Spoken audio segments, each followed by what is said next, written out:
Okay, I'm gonna call this meeting to order. This is September 29th, the Placer County Charter Review Committee meeting. Thanks for being here, you guys. This is our third meeting. Excited to be here. We're gonna start with I'm gonna start with the roll call, Ben, even though, yeah. I'm gonna start with the roll call. So do a roll call. Walker. Here. Jansen. Jansen? Not here. Oh, no. Not here. Woodward. Here. Farina. Here. Maish. Here. Alessi. Here. Herzog. Here. Okay, we're gonna move into public comment for items that are not on the agenda. And did we take any cards ahead of time, or should I just? Okay, and we have people online. Yes, we do. Okay, so we'll start with the people here in person. Is there anyone that would like to come and speak? I think we're gonna allow 3 minutes. And anyone here like to speak for items not on the agenda? Yeah. Cheryl Berkema, I just wanted to speak about the, recently the, general plan update. The vision statement and guiding principles, I think it's called, was, released, and I personally attended the planning commission. And at the planning commissions, we had a few speakers, not very many, but a few. And we mentioned that, I personally mentioned that what was submitted was a general plan update, and the community plans, which there's about a dozen of them, are about half of the general plan. You know, they refer to, and they must be in sync with the processes of each. And nowhere was there even a single comment on the community plan guidelines. And so I said, and in fact, what's happening is it's not the community plans that are a problem, it's the general plan. When they make amendments to it, they don't take into account the community plans. So it's kind of a process we keep going through, and they just keep rubber stamping all the projects. So the reason, what I wanted to bring up was that the planning commission itself said that they heard what we said, and they thought that the document needed more work. And so they made a recommendation that to take more public comment into effect. And then when I went to the Board of Supervisors, what happened was the planning department said, oh, I went through the staff report and nowhere was it mentioned what the recommendation for the planning commission was. And so they basically went ahead and said, oh, we recommend. And I said, that's not what the planning commission said.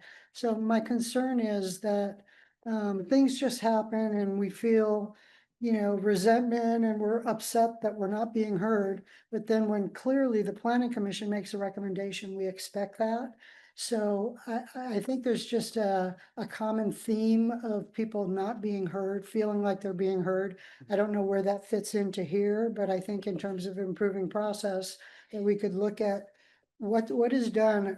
The planners shouldn't be just scribes. They just take a bunch of public comment down and do nothing with it. So there should be some type of accountability where it says, we implemented, you know, X number of due to public comments. Because I think if you go back, you'll see that it's just not, we're feeling like we're not being heard. Thank you. Thank you. Sorry, is anyone online? Yes. Okay, how many do we have that? We have 3 hands raised. Because I failed to start with the flag salutes, and that's very important to me. So We don't have a flag. we don't have a flag. So what do I do in that case? You may be able to get a flag. Okay, I would guess there's one in this building somewhere. if you guys will allow me, I think we'll continue with public comments. We have it open, and then hopefully we can get a flag and move forward with that. Okay, we'll take the next online public comment. Donna, go ahead and unmute your mic and give your comments, please. Hi, Donna Delno from Penryn. Can you hear me okay? Yes, we can hear you. Thank you. I'm just speaking up again for my tiny town. We have this big Hopeway project, coming to the Planning Commission October 16th. The county received a completed application like August 11th, but it wasn't until September 19th that they gave it to the public, which was us, which is over 1,000 pages. And then we only get 3 weeks before the Planning Commission. So they had 2 years from the first time the project came forward by the developer and Housing Trust Placer. And then we get just a couple of weeks, and we feel like it's not fair. The 2050 vision plan talks about transparency and collaboration with the public and all this other fancy word salad, but when it comes down to it, we're being forced with a project that is going to double our town population. And then we learn they're trying to put in a 1-lane roundabout at Hope Way. So imagine horse trailers, semi trucks, all the traffic, which is already terrible there. And then you put in a 1-lane roundabout. It's wrecking the community plan again that was voted on in 1994. And the same thing, Cheryl Berkema, thank you for going and for what you said. It's exactly true. All of us are very frustrated that things are happening quickly and everybody's like in a fast motion to try and get this stuff through. So there is a town hall put on by the county and the developer Wednesday night at Del Oro. We're expecting the media, and I'm sure the place is going to be jam crowded with everybody opposing this. It's too big for Penryn.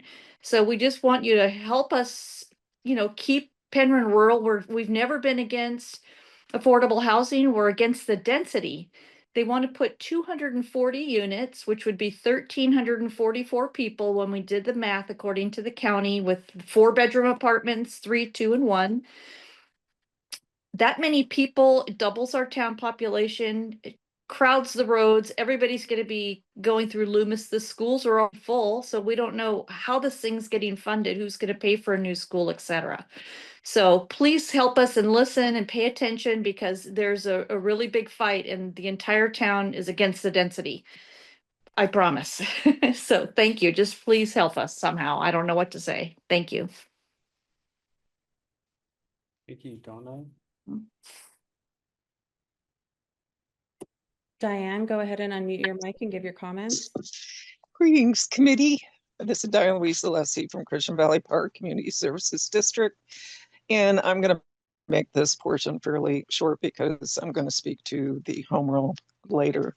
But I want to support Cheryl and Donna and whoever else is speaking on these points, because integrated into this committee, obviously, is that it's one thing to make a list of so-called like bylaws, but the mechanisms need to be supported with policies that support those, right? So in terms of how numbers get passed on to us, there has to be a mechanism in this charter that at some point it actually compels the Board of Supervisors to escalate. So when we get numbers shoved down our throat, or we're given maximum, minimums, whatever, at some point we know, and we knew in this RENA 6 cycle, that it was completely bogus in terms of numbers. And as I've stated before, even the auditor for the state said so. Well, there's triggers, right? This is a constitutionally protected right for these home rule counties. But what is this committee going to do to escalate and prove it? Because Newsom has lost many, many times when it gets escalated to the Supreme Court. You don't get to just willy-nilly run over the top of a constitutionally protected right for the county to decide how its density and where that density goes. Without it, we're sunk, because it neuters our planning department. It neuters every bit of it, yet we all get to pay for it. And my last comment is that nowhere in all of planning is there's water security. I'm hearing about, like, for instance, big data center down in Roseville. That takes a tremendous amount of water. So there's got to be mechanisms, right? Checks or safety valves so that we don't rob the represented. So with that, I'm going to yield, but thank you for your time, and I'll be back on the home rule subject. Thank you. Thank you, Diane. Michael, go ahead and unmute your mic and give your comments. Well, thank you. Good afternoon, Michael Garabedian, Placer County tomorrow. I want to call your attention to the Board of Supervisors meeting, October 7th. It's coming a week from now, and the Mill Creek subdivision. It is on the north side of the rail yards and in the heaviest area of the diesel plume and cancer contours mapped, for instance, in the Sacramento Bee, but also in a major report back in 2004. The thing that's interesting about this is when about at least three of these developments in this area, I have commented on, like to the Board of Supervisors, the Planning Commission. I gave the supervisors the toxic waste plume map. I've complained at both of those groups to no avail because they just automatically approve them. Well, this one that's on coming up is something I filed an appeal on when the Planning Commission recommended it. And by that way, I learned that there is no appeal when the Planning Commission recommends that the Board of Supervisors approve it. I did get an appeal in that had been rejected by the Planning Department because it was the day after the Labor Day weekend, and then the legal office accepted it, but then the Planning Office and the legal office rejected it because there is no appeal. But that's not the main issue. The main issue is the cancer danger. There is cancer in the area. And this is actually in the city of Roseville sphere of influence. You have the county doing this development willy-nilly there, in spite of my pointing out they should pay attention to the rail yard study. And I don't fault the rail yard at all. I think that they were there first. And it should behoove the county and its health officer to be looking at the impact before and doing so, not allowing this kind of development there where it puts people in harm's way. So this is it's a new issue for me to realize that there aren't an appeal. Years ago, I made a number of 25 years roughly of involvement in planning issues. The first time I was heckled at that hearing on a negative declaration. And the county let the heckling go right on. What it's hard to say. Well, I should point out also that this issue, I'm still working on this issue, trying to bring some attention to it. And to me, it falls within the sphere of the county health officer who should be looking at this kind of thing and commenting for environmental documents and on the project itself. So that sort of hit or miss effort, I hadn't planned to say anything, I thought was too timely to not bring to your attention, to you that already have a rather large number of things on your agenda. But this is a multifaceted issue which I've been following and trying to do something for years, and I'm focusing a bit more on it now than prior times. So I appreciate the good fortune that this comes up when I hadn't planned to say anything, and this is a hot item for the county. And good luck to your charge, and I was pleased to attend the recent meeting, and sorry I can't please attend today. Thank you. Thank you, Michael. Anyone else? No. Oh, okay. I don't see a flag yet. I think it's just another minute on the Oh, flag. okay. Shall we do roll call again since we had our other member show up, or? I think we can just note that Mr. Jansen's arrived for Okay. purposes of the record. We'll note that. Pardon my tardiness. There was a bull on the freeway, so. Yeah. We'll- Before I close public comment, I want to make sure I read the instructions for people to know how to raise their hand online. This afternoon's Charter Review Committee is open to virtual and in-person participation. If you are attending virtually, at the appropriate time, please use the raise your hand function. If you called in, press *9 to raise your hand, and the clerk will call you in the order received. Each commenter will be entitled 3 minutes. I will now,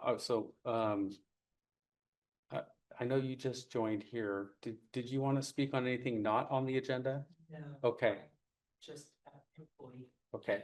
And then do we have anyone else that raised their hand online after reading those instructions? Okay, I'm gonna close public comment for items not on the agenda. Okay. And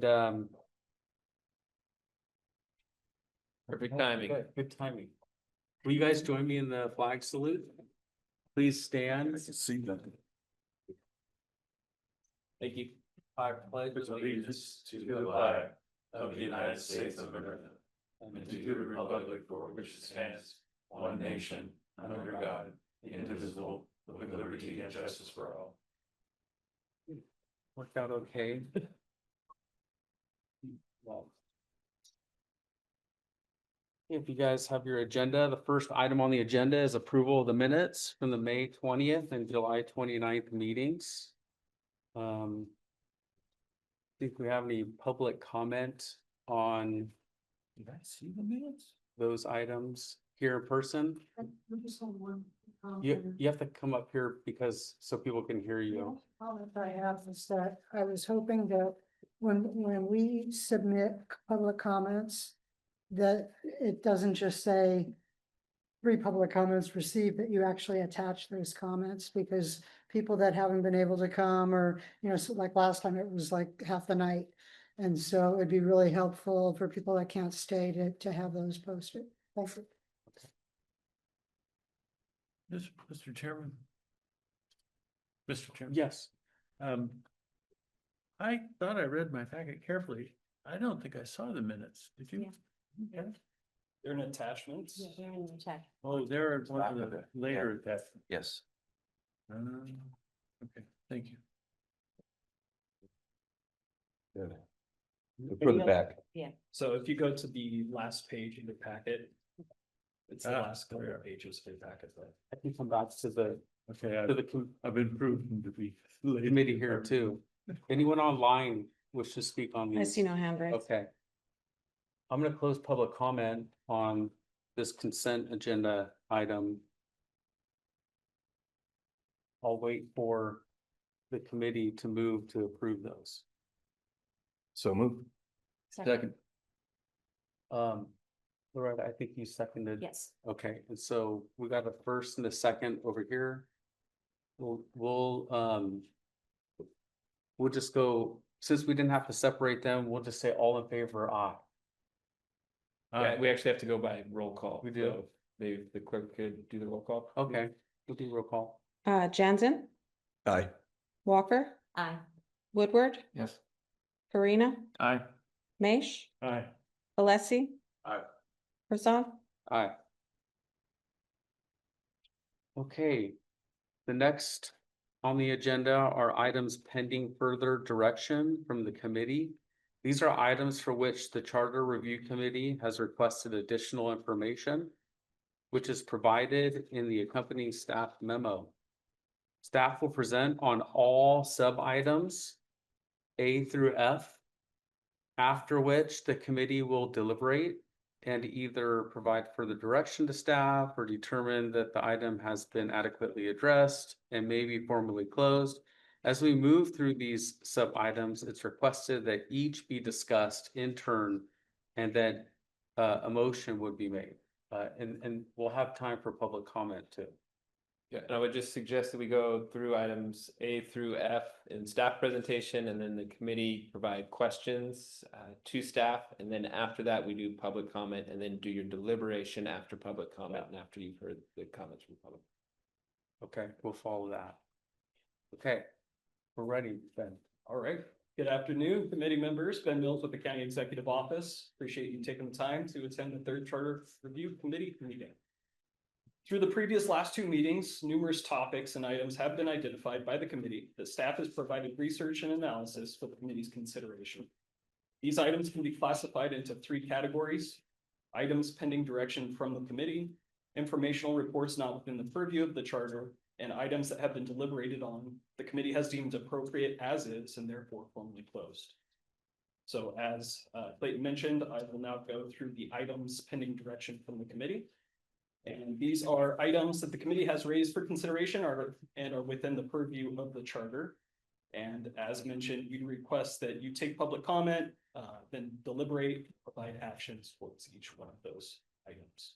And with that, I will begin with home rule.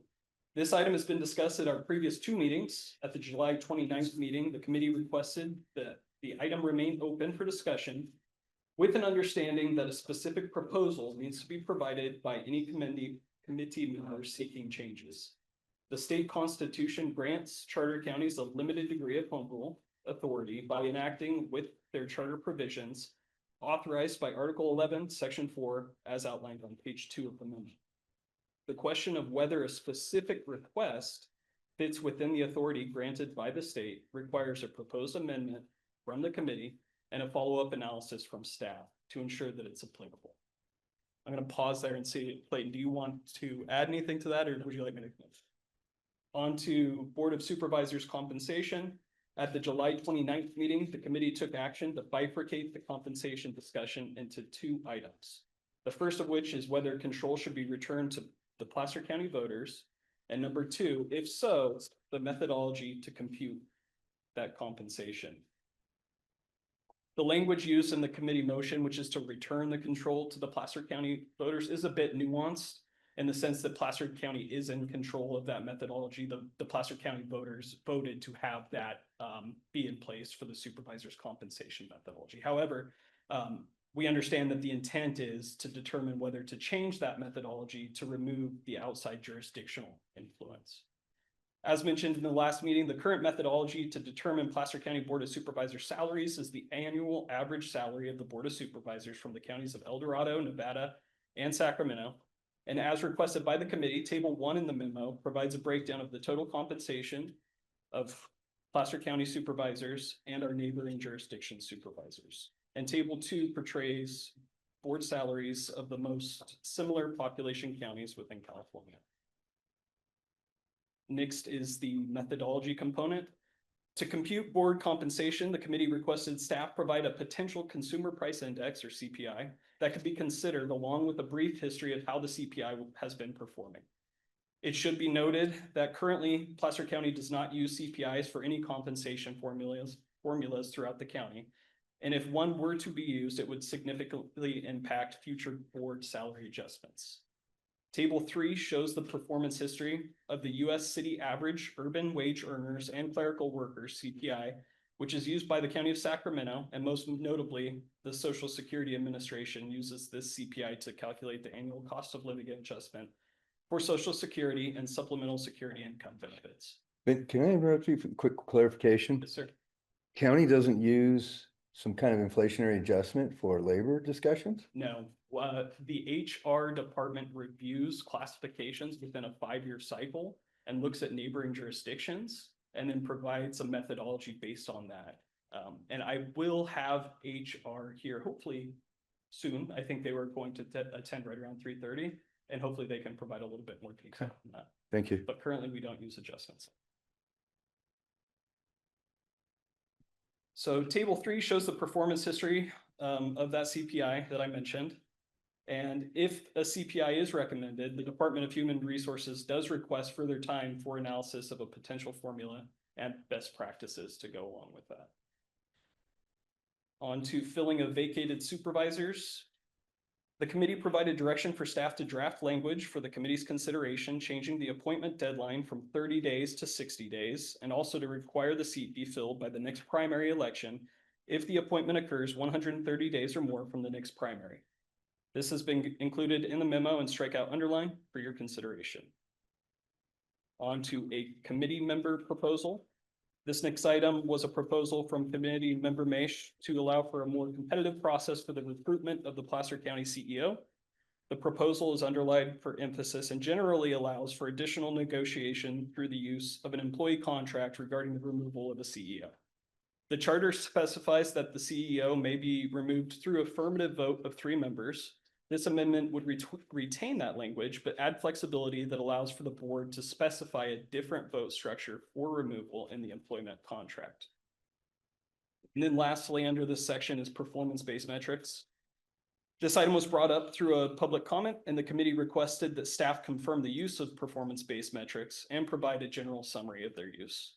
The county does in fact use performance-based metrics throughout the organization, including through our budget document, which identifies specific department metrics for transparency on how the county uses revenue to deliver services.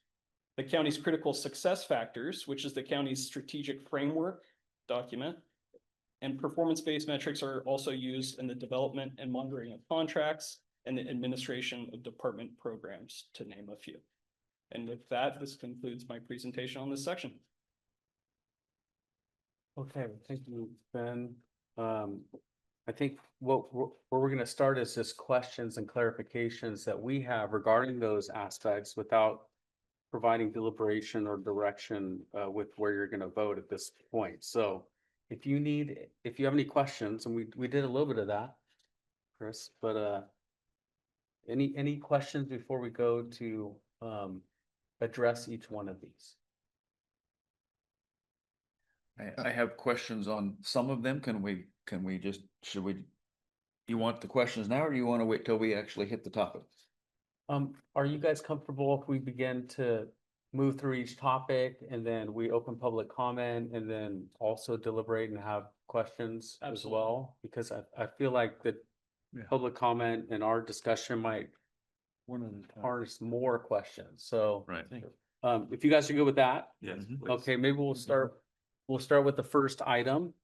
And then I can go right to public comment, yes? Okay, Now, we were gonna do should- combined public comment, right?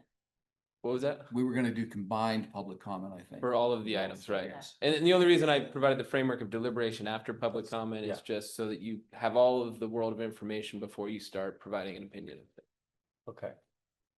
So we're gonna have public comment for all the items that were mentioned. So you don't have to go in order. If you have a public comment for any one of them, this is the time to share that before we move into our deliberation about each one of these items. Nope. Nathan, aren't we gonna don't we have an opportunity to ask staff questions first? We do. Okay. So, I do have some questions. Oh, then. okay, yeah, that's great. Go Okay. ahead. All right, so, been a couple of different things here. Really, the first one is, probably not a surprise since I'm particularly interested in this, and, I get your point. By the way, a good staff report. So I appreciate the work that went into that. I'm grateful for that. There's a couple things that are missing. I'll get to the RENA issue in a second here. I didn't hear much of a discussion on that RENA aspect. That will be later. That's gonna be later. Correct. Okay. All right, so let's talk a little bit about the boss compensation return to Placer County issue. So, not in the staff report at all, and I apologize to people, but I'm gonna read this off my phone because I pulled it all together on that. But you did not mention, and I discussed this last time as well, and at the previous meeting before that, the discussion about how the Sacramento grand jury 23-24 report, the 24 report, which came out, I think in August of 24, or perhaps just a little bit before that, indicated that there were real problems with the way the Sacramento Board of Supervisors approved a raise for themselves, right?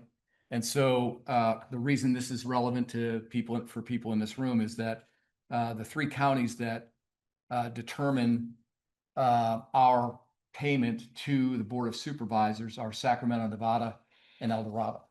And so Sacramento is the biggest one there, and they had some issues associated with their last raise. So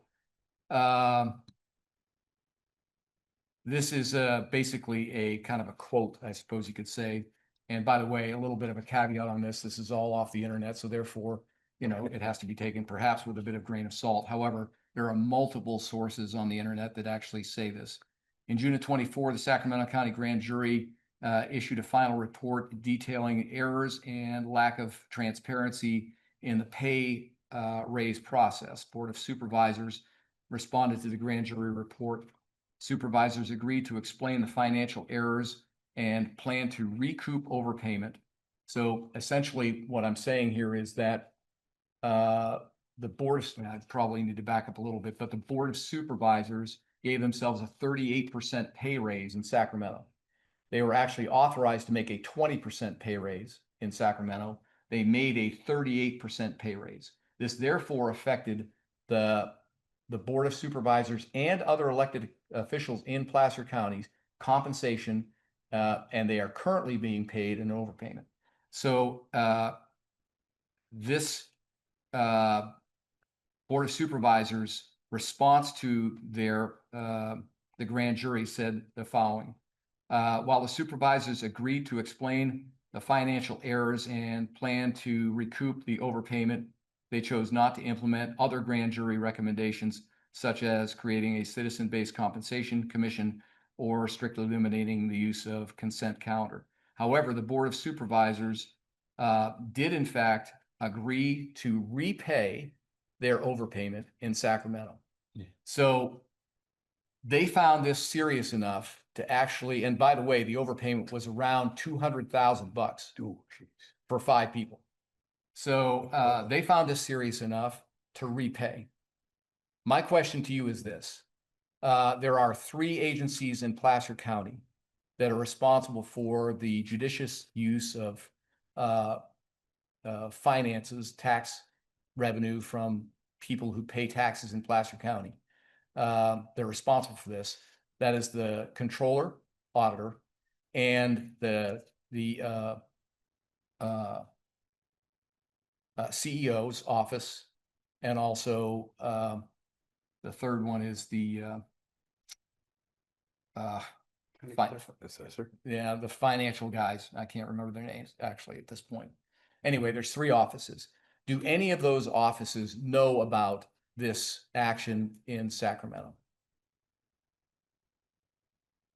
Great question. I do remember you bringing it up at the last meeting. I wasn't under the impression you were looking for additional detail about that. So in any future discussion, I'll make sure that we're more prepared to answer that.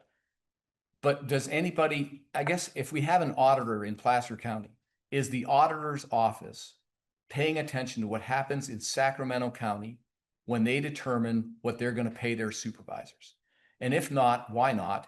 And if they are paying attention to that, then what are they doing about this situation where the Sacramento guys, the Sacramento boss, concluded that they had been overpaid? Great question. Yeah, we Okay. would definitely. So have to did I expect you to know the answer to that? I did not. But the point here is this. We are intertwined with Sacramento County. Sacramento County is a great county with great people, but nobody is minding the store. Nobody's minding the store. So why is it that the staff seems to imply, based on the staff report, that they would like to keep status quo and keep us beholden to what Sacramento County and 2 other counties does to pay our boss and other elected officials? For example, and again, I'm looking at the internet here, but it appears to me that the sheriff in Placer County is also paid based on the same type of formula. It also appears to me that the treasurer, which is the 3rd agency, is paid by this same type of formula.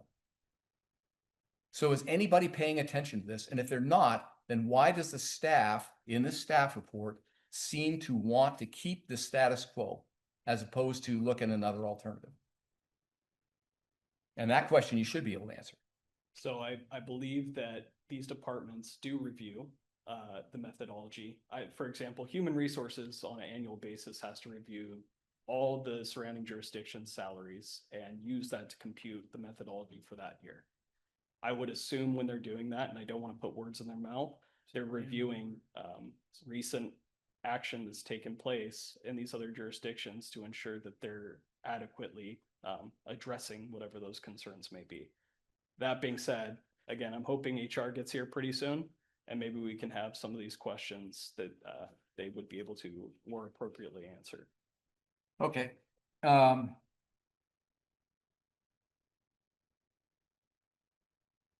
Okay. We can discuss this further, I suppose, among us, but there are really two answers to this. Either yes, they are paying attention to this, and they have elected to not do anything about this because apparently no action has been taken to rectify this situation in Placer County, which, to be honest about it, is fine with me. But what's not fine with me is that the staff seems to lean towards continuing to do this. Okay, and I don't understand why. The second thing is, the second option is, no, they don't know anything about this. In which case, my question would be, how in the world can we continue to do this sort of thing if they are not aware of what's happening in these other counties? When there are problems, clearly. So we can have this discussion, I guess, amongst us a little bit later, but all right. And I have one question on that same topic, if we're gonna do Yeah. that by topic, but whenever you're, yeah. Me too. Let's keep it questions. Yeah. And then we'll get Yeah. to opinions. Yeah, yeah, mine is question. So, go ahead. Yeah. Mine's pretty simple. I just noticed on the benefits package, the Placer benefits package is substantially higher than the other comparable counties. So I'm guessing that the benefits is not calculated in a similar formula. Maybe it's treated differently.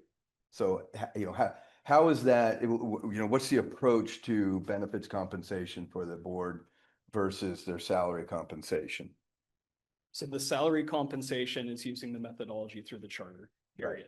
Very clearly explained. Okay. The benefits package is a completely separate document, and just so happens I do have HR folks here. We have Joe Ambrosini, who's the director of HR, and then Nicole Lopez, who's the assistant director of HR, that might be able to explain in a little bit more detail how we come up with our Board of Supervisors benefits package, not the salary component, if it pleases the committee.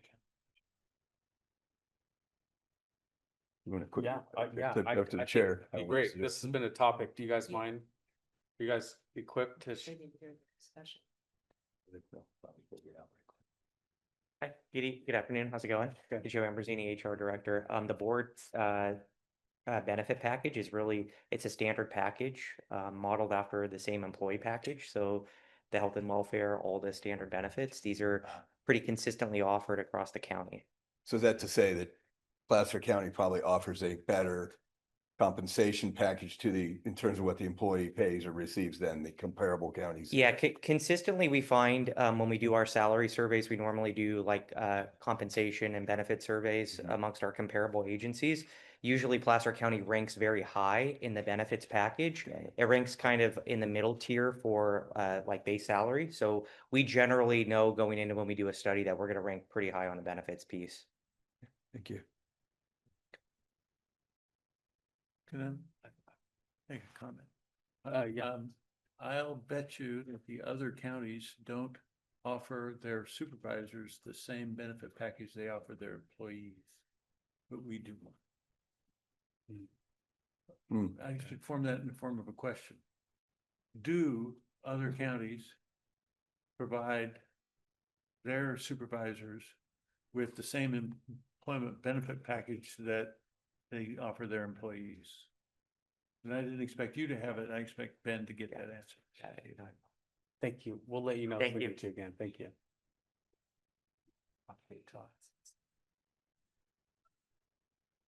Sure, I can ask a quick question. I'm sorry, one quick question. One quick question. We do have another question. Are you, it seems to me that this would not be your deal, but it might be. Are you familiar with the process used to determine supervisor compensation and it appears a couple of other elected officials' compensation at Placer?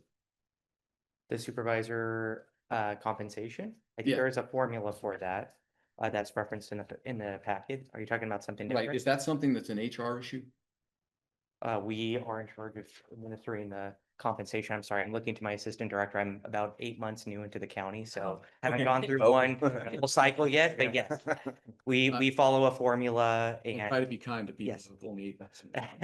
sounds like a long time, but not. But at the next meeting, when you're 9 months in? Yes, yes. Well, I guess the question is, Yes. You're familiar with the El Dorado, Nevada, Sacramento County blending, right? Yes. Okay, So, are you aware that the grand jury in Sacramento County found that in 2024, the Sacramento Board of Supervisors approved a 38% pay raise for themselves, when in fact they were only authorized a 20% pay raise? I'm not very familiar with that now. Right. And do you believe that anybody else in the county would be familiar with that as well? For example, the auditor, controller, the treasurer, or the CEO? I believe there's probably been some discussion. I think Nicole would be in a better position to answer that, so I'll yield to her. Okay. Yes, each year when we check in with each of those three counties, we get updates and make sure that there's no modifications. And the contact that we had at Sacramento County indicated that it was found that there was not an error and they are not adjusting their salaries for their supervisors. Therefore, we would not be adjusting ours. That is what's available on their public pay schedule, and they are not going to be modifying that. Really? For Sacramento? Yes. Oh, Maybe you ought to share what you shared earlier, Dave. Well, I mean, perhaps this is new news. It is not reflected in what I saw online, but again, we have to take that with a grain of salt. It is interesting to me that the Board of Supervisors, in several references online, indicated that they had in fact agreed to, based on the grand jury's findings, had in fact agreed to modify their payment and basically pay back what they were overpaid. Well, we can certainly check back in on that. It could have been a point in time in when we Yeah. were verifying the salaries and getting those updates. I don't know if, several months have passed since we had run that analysis in January, so we can certainly check back. But this is Okay. from 2024, isn't it? It is Yeah. August of 24. So these were the Board of Supervisor results, and my apologies again. I don't like reading off my phone, but I found it was probably the most appropriate thing to do with the volume of material. So in August 2024, the Board of Supervisors responded to the grand jury's findings, agreeing with some recommendations while rejecting others. This is a quote. They agreed to recoup overpayments. The board agreed to calculate the amount overpaid to supervisors and implement a plan to recover the funds. This was the result of the grand jury's findings that they had inadvertently or otherwise approved a pay raise of about, I think it may have been 36%, not 38. That was a misspeak on my part, versus a 20%. Now, I guess just a little clarification. I'm not interested in going through the thrash that would be associated with trying to modify previously approved payments in Placer County. I think that would be overkill and ridiculous, and I don't think anybody on this panel, although I don't know, would feel that that was appropriate. But what I am driving at is, why is it, so this is a question for you, why is it that we feel that it is a good idea to compensate our Board of Supervisors and others in Placer, a few anyway, based on the blending of three counties, as opposed to bringing that back home now, since we have gotten our supervisor pay up to where it should be, and placing it again back in Placer County, where the voters of Placer County and the people of Placer County, the taxpayers of Placer County, can make those proper assessments. Why do you feel that it's a better idea, if you do, to use these three counties? I'm not sure I have a strong preference. I mean, obviously, that was the will of the voters that we have the formula that we have today. But just looking at something, a CPI versus neighboring counties, it's a little more challenging. You might see that the supervisors would not have received the pay increases over time. And there's something to be said about where our competition lies, which is usually neighboring counties. Folks aren't typically coming to run for office from the Southern California or other areas where usually they're living nearby and there's interest in the communities that they are associated with. So typically we're seeing that it's one way that the board has been able to keep up with neighboring counties' salaries. Otherwise, they may have fallen behind in keeping up with the salaries of the other supervisors in those neighboring jurisdictions. But ultimately, if we look at the CPI concept, it's usually much lower than what the neighboring counties have been offering their supervisors. Right. Okay. Loretta, you had a, I'm good right now. oh, okay. What about any questions? Yeah, Larry. I don't have for her, no. Okay. I can provide a bit more information on the Sacramento County one. I did some research on it tonight, and I am by no means an expert, but I think it might be helpful for purposes of the discussion just to explain what I've learned on it. So yes, grand jury investigated. What happened with the staff report is that the board passed an ordinance, and this was in May of 2023. And for background, the Sacramento County Board of Supervisors, they are paid a percentage of the salary of the Superior Court judges. So in May of 2023, the existing percentage was 55% of the Superior Court judges' salaries. They increased that to 75%, which is a 20% difference. So that was the ordinance, and there was not an issue with the ordinance. What happens is then you have a staff report tied to the ordinance, and the staff report identifies that as a 20% increase in salary. The problem is that percentage-wise, that's actually a 36% increase in the salary. Right. So you have a staff report that identified it as a 20% increase, and then the error, I think, got compounded because then they did the analysis of how much the salary would change based on a 20% calculation instead of a 36% calculation. And then they passed that item on consent, and there was a lot of concerns that basically the public didn't have an opportunity to weigh in, and the information was misguided and largely incorrect in the staff report. The ordinance itself, I didn't see anything that the ordinance was actually ever rescinded. So I think the initial analysis was correct. The disclosure to the public is the piece where Sacramento County failed in terms of the allocation. So that may be why you're seeing that Sacramento County HR is reporting that everything is correct because the ordinance was correct, but you have a public disclosure component that then led the supervisors to return that portion of funds because of the lack of public involvement. I don't know that that's the case. I'm making a lot of assumptions here, but I wanted to at least make sure you had some of that background because I think it helps for the discussion. Thank you. Larry?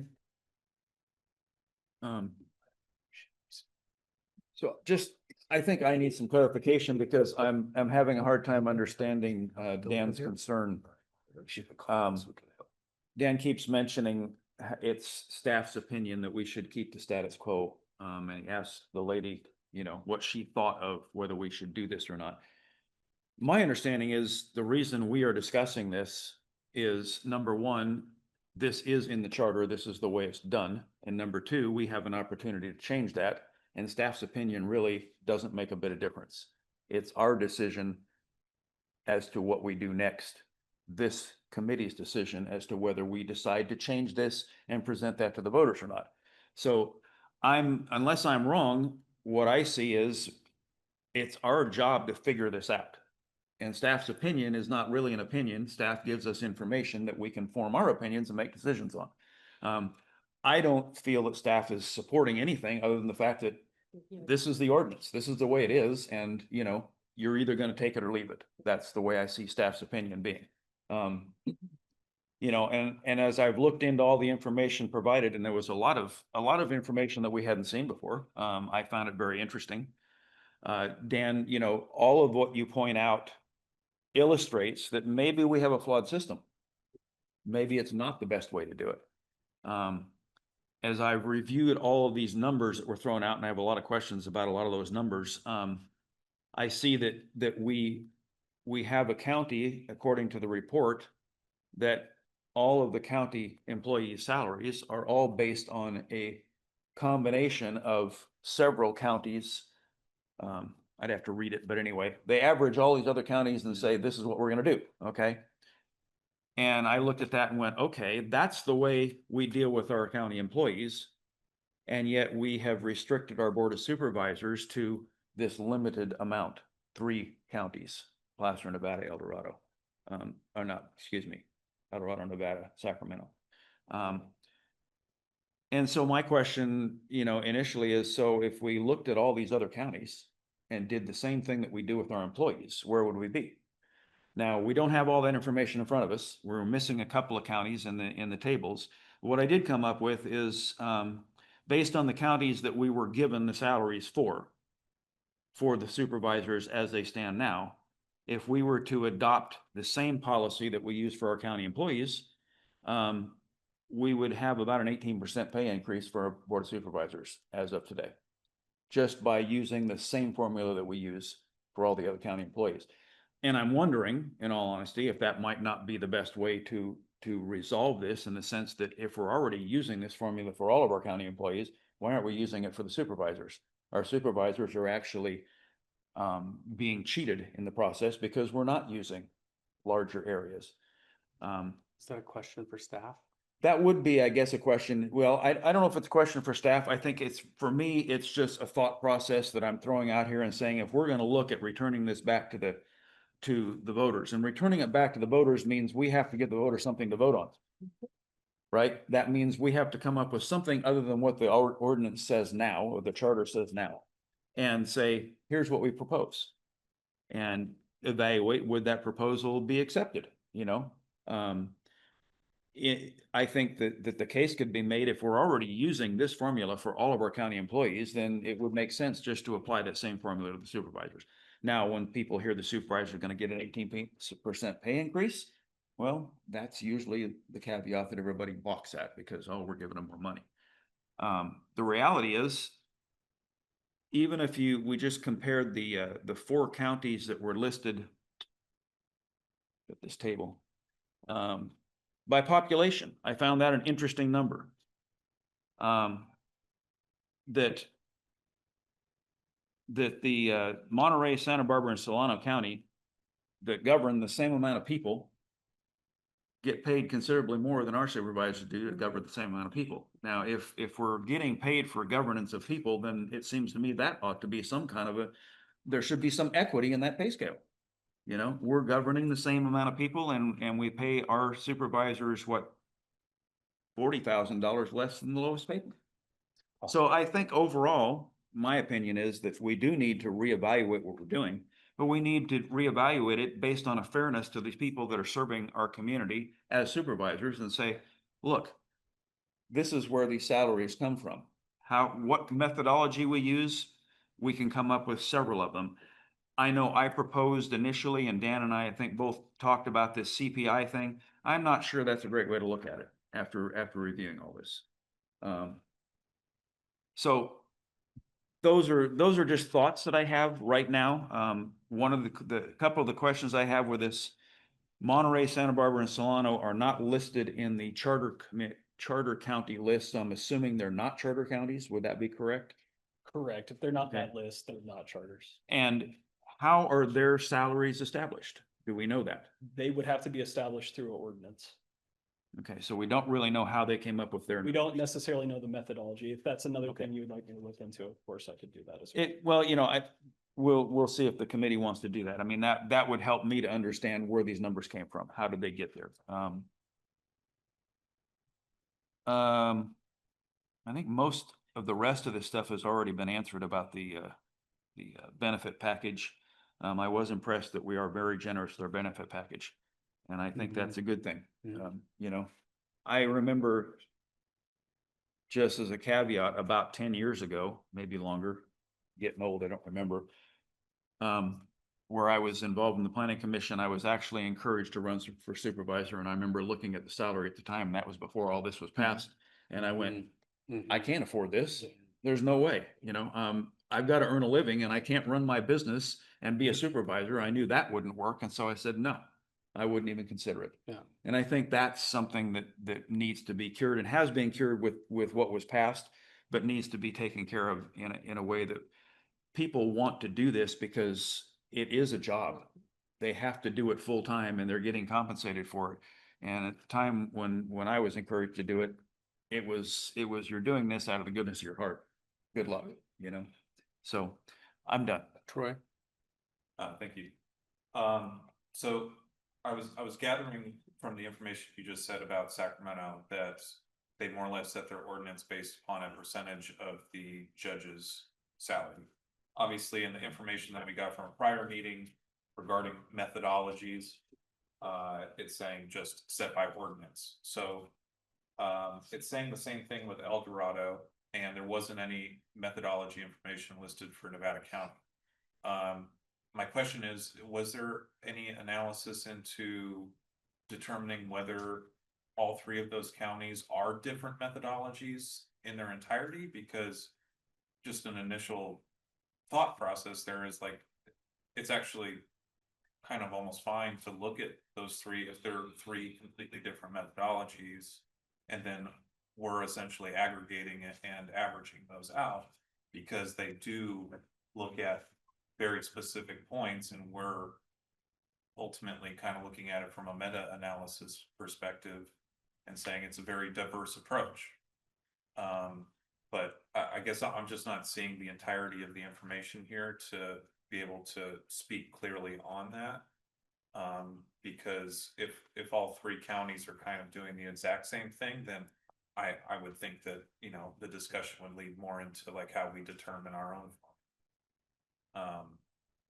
So I won't go too deeply into that, but I guess my question for the staff is essentially, are we working with three very different methodologies between three counties? We can definitely look into that. That hasn't been something that we've received direction to look into quite yet, so be happy to follow up. I can answer that. Would you like me to? Suggest? Yeah, yeah. Yes, we definitely have different formulas, and analysis between those three counties, independent of each other. They're not the same. Is there more details that you have? Because obviously, as we were just given the information on Sacramento specifically, that's very clear and well understood. But are you familiar with Nevada County and El Dorado's? Yeah, I can't verbatim repeat it back to you, but they're definitely very different than Sacramento. That is a baseline based on other classifications within their operations. They all, Nevada and El Dorado, look to other agencies, but they also have their own internal data points that they're looking at that are also very different. So I can't repeat them verbatim, but they are very different.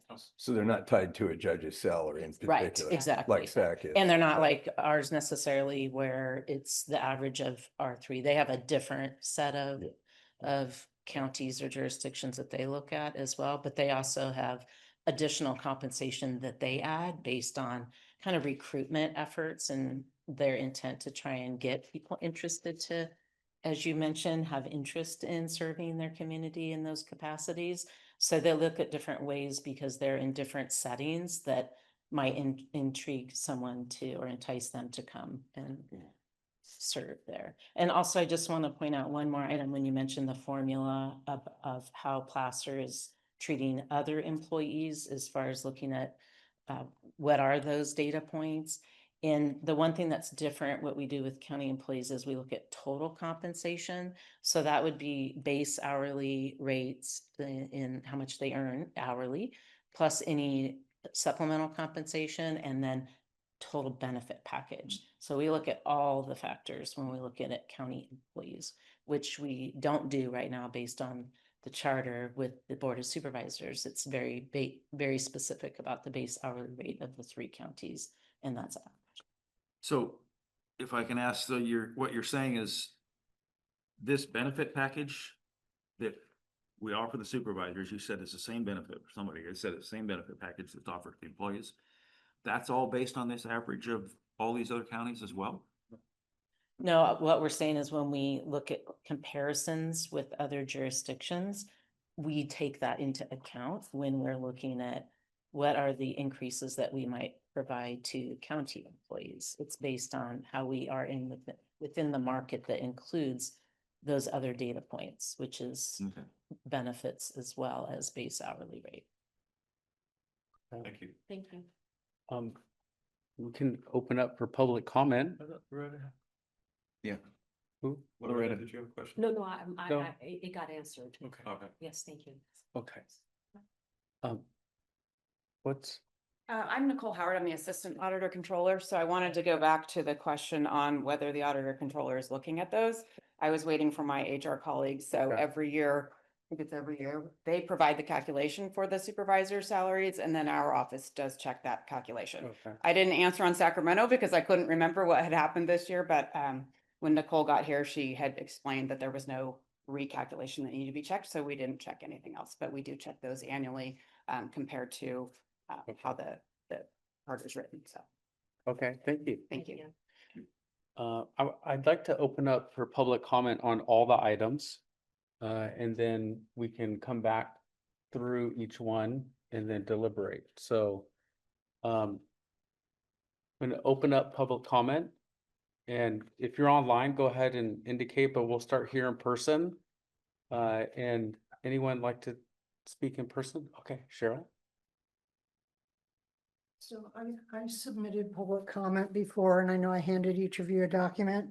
And the response in the packet today was, I thought kind of trite. It was just a comment that, oh, it was like answering a question with a question on the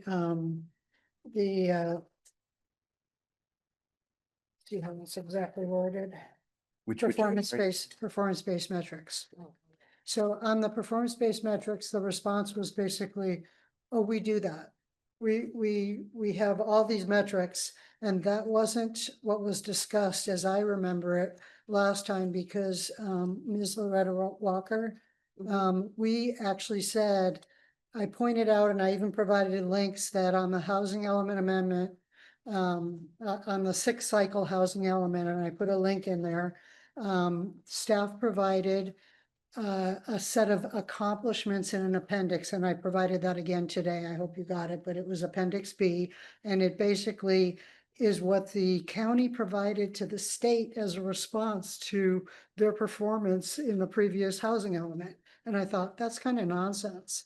You don't list a bunch of accomplishments. You need to have criteria for how you're going to meet what you contract for. So they had so many very low, medium and high demographics for what housing had to be delivered. And then they turned around and did the exact same thing in the current housing cycle, which was we have all these things we wish to obtain, but there are no hard numbers, no targets that they had to produce. To me, that's a recipe for failure. It's a lack of transparency because you can basically do anything you want because you can't be held to anything because you didn't put any metrics down. So I think the response deserves more. We had actually, I believe you said the same thing, that you were looking for results. We were looking for what were the housing results for the 5th housing element amendment. That's a simple query. You query the system and you say for each sub-area, for each specific plan and each major housing development, you run a query, you see what they contracted for. Each thing is a contract. You take those numbers and then you go, what did you achieve? It's simple. It's accounts receivable and accounts payable. And that's not being done. And if we say, we can't just answer and say, oh, we do that. No, we ask for the results because the public was transferred that amount. And now we're doing public subsidy of private developments instead of developments putting their 10% in. And so we keep saying the same thing over and over again, and we keep asking for audits and we're not getting them. So we're hoping that you can look at those actual metrics and have people respond. We think it's a problem, and I ask that you do the same as I had requested, which is put in an amendment. We need performance metrics. And if the metrics don't meet what they set out to be, there should be an audit. Thank you. Thank you, Cheryl. Anyone else here in person? Okay, we can go to online. Greetings again, committee. This is Diane Louise Alessi from Christian Valley Park, and you kind of put us at a disadvantage by lumping all of them together and giving us 3 minutes to address you on it. I think so. In this case, I'm going to address the biggest elephant in the room about compensation for the board. And I have some real life experience in this realm because I sit on the board of directors for Christian Valley Park Community Services District, and our main enterprise is potable water and roads. 7 years ago, when the other rate increase had been passed, that board, which I wasn't on but was keeping an eye on, passed the rate increase and then immediately gave themselves a raise to $300 a meeting. Well, when you are a small district or a special district and you are doing potable water, you are held to the water codes. The water codes specifically state that it has to go back to your constituents as a vote to get a raise. And you can only raise it, and if I remember now, it's been a while, like 5% a year. So you might be able to do a rate increase, ask the constituents to approve that rate increase for your salary for 5 consecutive years with that percentage of an increase. Now, mind you, I went after them and I did it administratively, and several of the board members had to return tens of thousands of dollars because the district's attorney said, yeah, you screwed up. You don't just get to vote for your own darn salary. Secondly, you guys, you cannot conflate employees with elected officials who are technically contractors because the constituents are the ones contracting. I had a big blowout with our bookkeeper at the time trying to make me a W-2 employee. When I'm doing this as part-time, as a director, I made the argument, long and the short, the county now has control and the treasury has control of our funds. And I had a meeting with and brought Andy Sisk into our board meeting. And he agreed with me, and he had to school the bookkeeper that we are contractors when we are elected officials. So I am going to say firmly that these raises need to go back each time to the voters and let the voters approve the increase. And then you can put like a minimum where they get 5 consecutive increases as we do with the water codes. You just have to separate the two. As far as the compensation packages, those should be part of it. They shouldn't be parsed out. Because I know, Clayton, last time I looked at your salary, you're just under $250,000. Plus, with your benefit package, it's close to $500,000 a year. What I resent is that District 5 has the highest salaries because of the county, and then all of our numbers get skewed in terms of what we can afford. Also, we need to look at what our revenues are. You can't just willy-nilly say, oh, inflation, give the board of supervisors or the employees this amount. Well, if it doesn't match the revenues and everybody's leaving the county, or say a market crash for housing and property taxes get revalued, it has to be tied to that as well. So I'm sorry for my extra passion. I wanted to hit home rule. Troy's in there, he'll do it for me. And with that, I yield. Thank you. Thank you, Diane. Donna, go ahead and unmute your mic and give your comments. Donna Delno again from Penryn. I full-time am a loan officer, so after every mortgage that I close, a rating goes out and I get typically 5 stars out of 5 because I do a good job with customer service. So I just went to the Google, I just went into Google and put Placer County Board of Supervisors, and there's 10 reviews of our supervisors and the average is 2.0 out of 5. Many comments are in there that people are very upset. They think there's corruption. There's like lots of bad things in here. You could see this is the people talking. So I feel like we should not be compensating them if they don't get good reviews and they're not providing customer service and listening to us, especially here in Penryn. As you know, I run the Penryn Facebook Penryn Chit Chat page, and I have probably 3 people a week ask me if Hopeway gets approved, are we going to start doing recalls? Because people are so angry. So I just hope you listen. I don't think they should get raises. I like the merit-based idea. They should be getting good reviews here in order to get a raise, because who gets a raise when you have bad reviews? So I just want you to think of that from that angle. Thank you. Thank you, Donna. There are no other hands raised. That's it. Okay, I'm gonna close public comment. And we're gonna go ahead and move through these one at a time. All right, so do our best here. We'll start with probably the most complicated one, right? Home rule.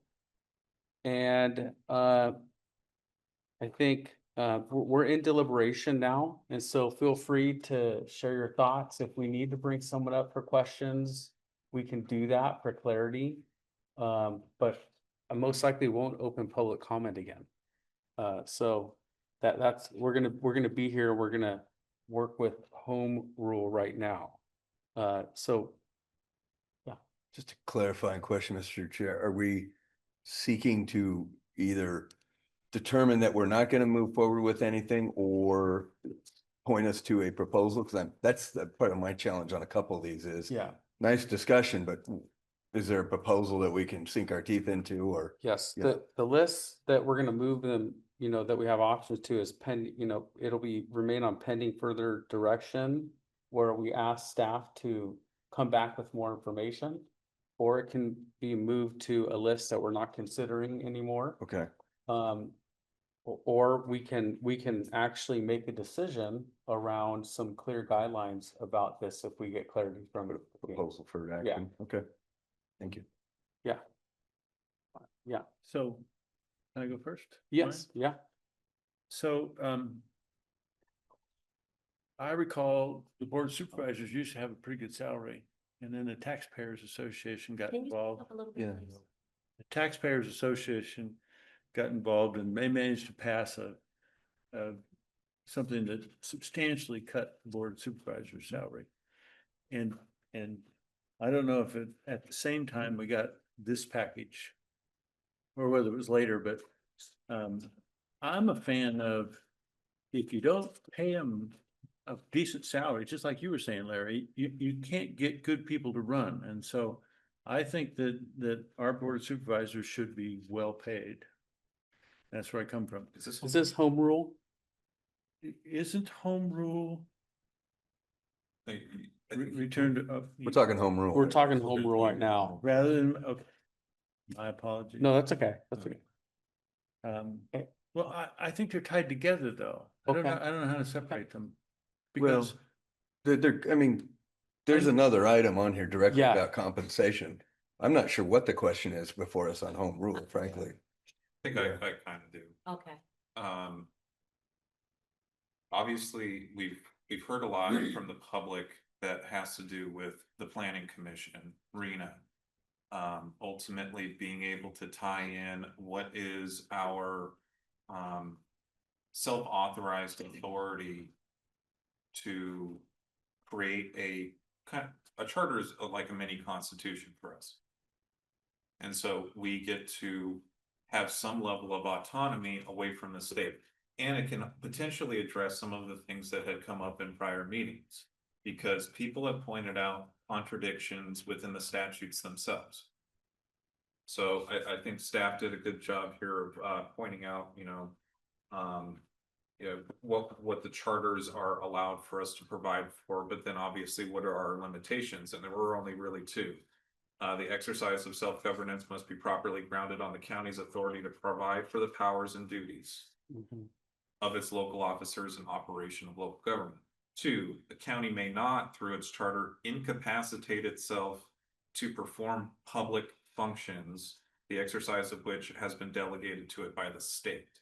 So I think that second part is the most crucial aspect of what is ultimately the determination of incapacitating itself to perform public functions. So if we have statutes that are issued or legislated by the state, and we see contradictions between 2 of them that they've passed, we should have the authority to reconcile. It's kind of like, there's a concept in general law, like the rule against perpetuities. And so because it's kind of a gray area to define certain limits on what is defined as a perpetuity, it comes down to individuals and, you know, governing bodies themselves to say, we have analyzed a particular issue. We see contradictions in the law from a higher level perspective, and we have determined for ourselves that we want to do it this way. So what would be the proposal that would be put before the voters? I think it would have something to do with section 302. And probably subsection F or G. And F in particular says to perform or provide for the performance of such functions as are required by statutes of the state of California, but to potentially amend that section that gives them a duty to sort out discrepancies or be able to exercise some extra level of power when there is this sort of pushback between what is good for the county versus what is good for the state. So are you proposing that we are saying that the proposal would include us legally challenging the state of California for those rights? Because I'm Well, not necessarily. well, because I'm not reading that into line F on this page, what you just said. In my mind, I'm putting myself in the seat of a voter. Yeah. If you put something in front of me that says you want me to vote on it, what would the wording say? Because if this is already there and we've already gotten legal opinion that says that doesn't really get us there, what are we gonna change? What would be the wording?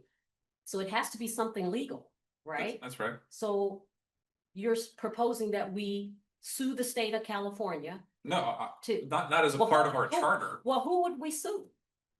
Legal, if we're getting legal advice that says that we don't have the authority to step in that direction, how would this get us there?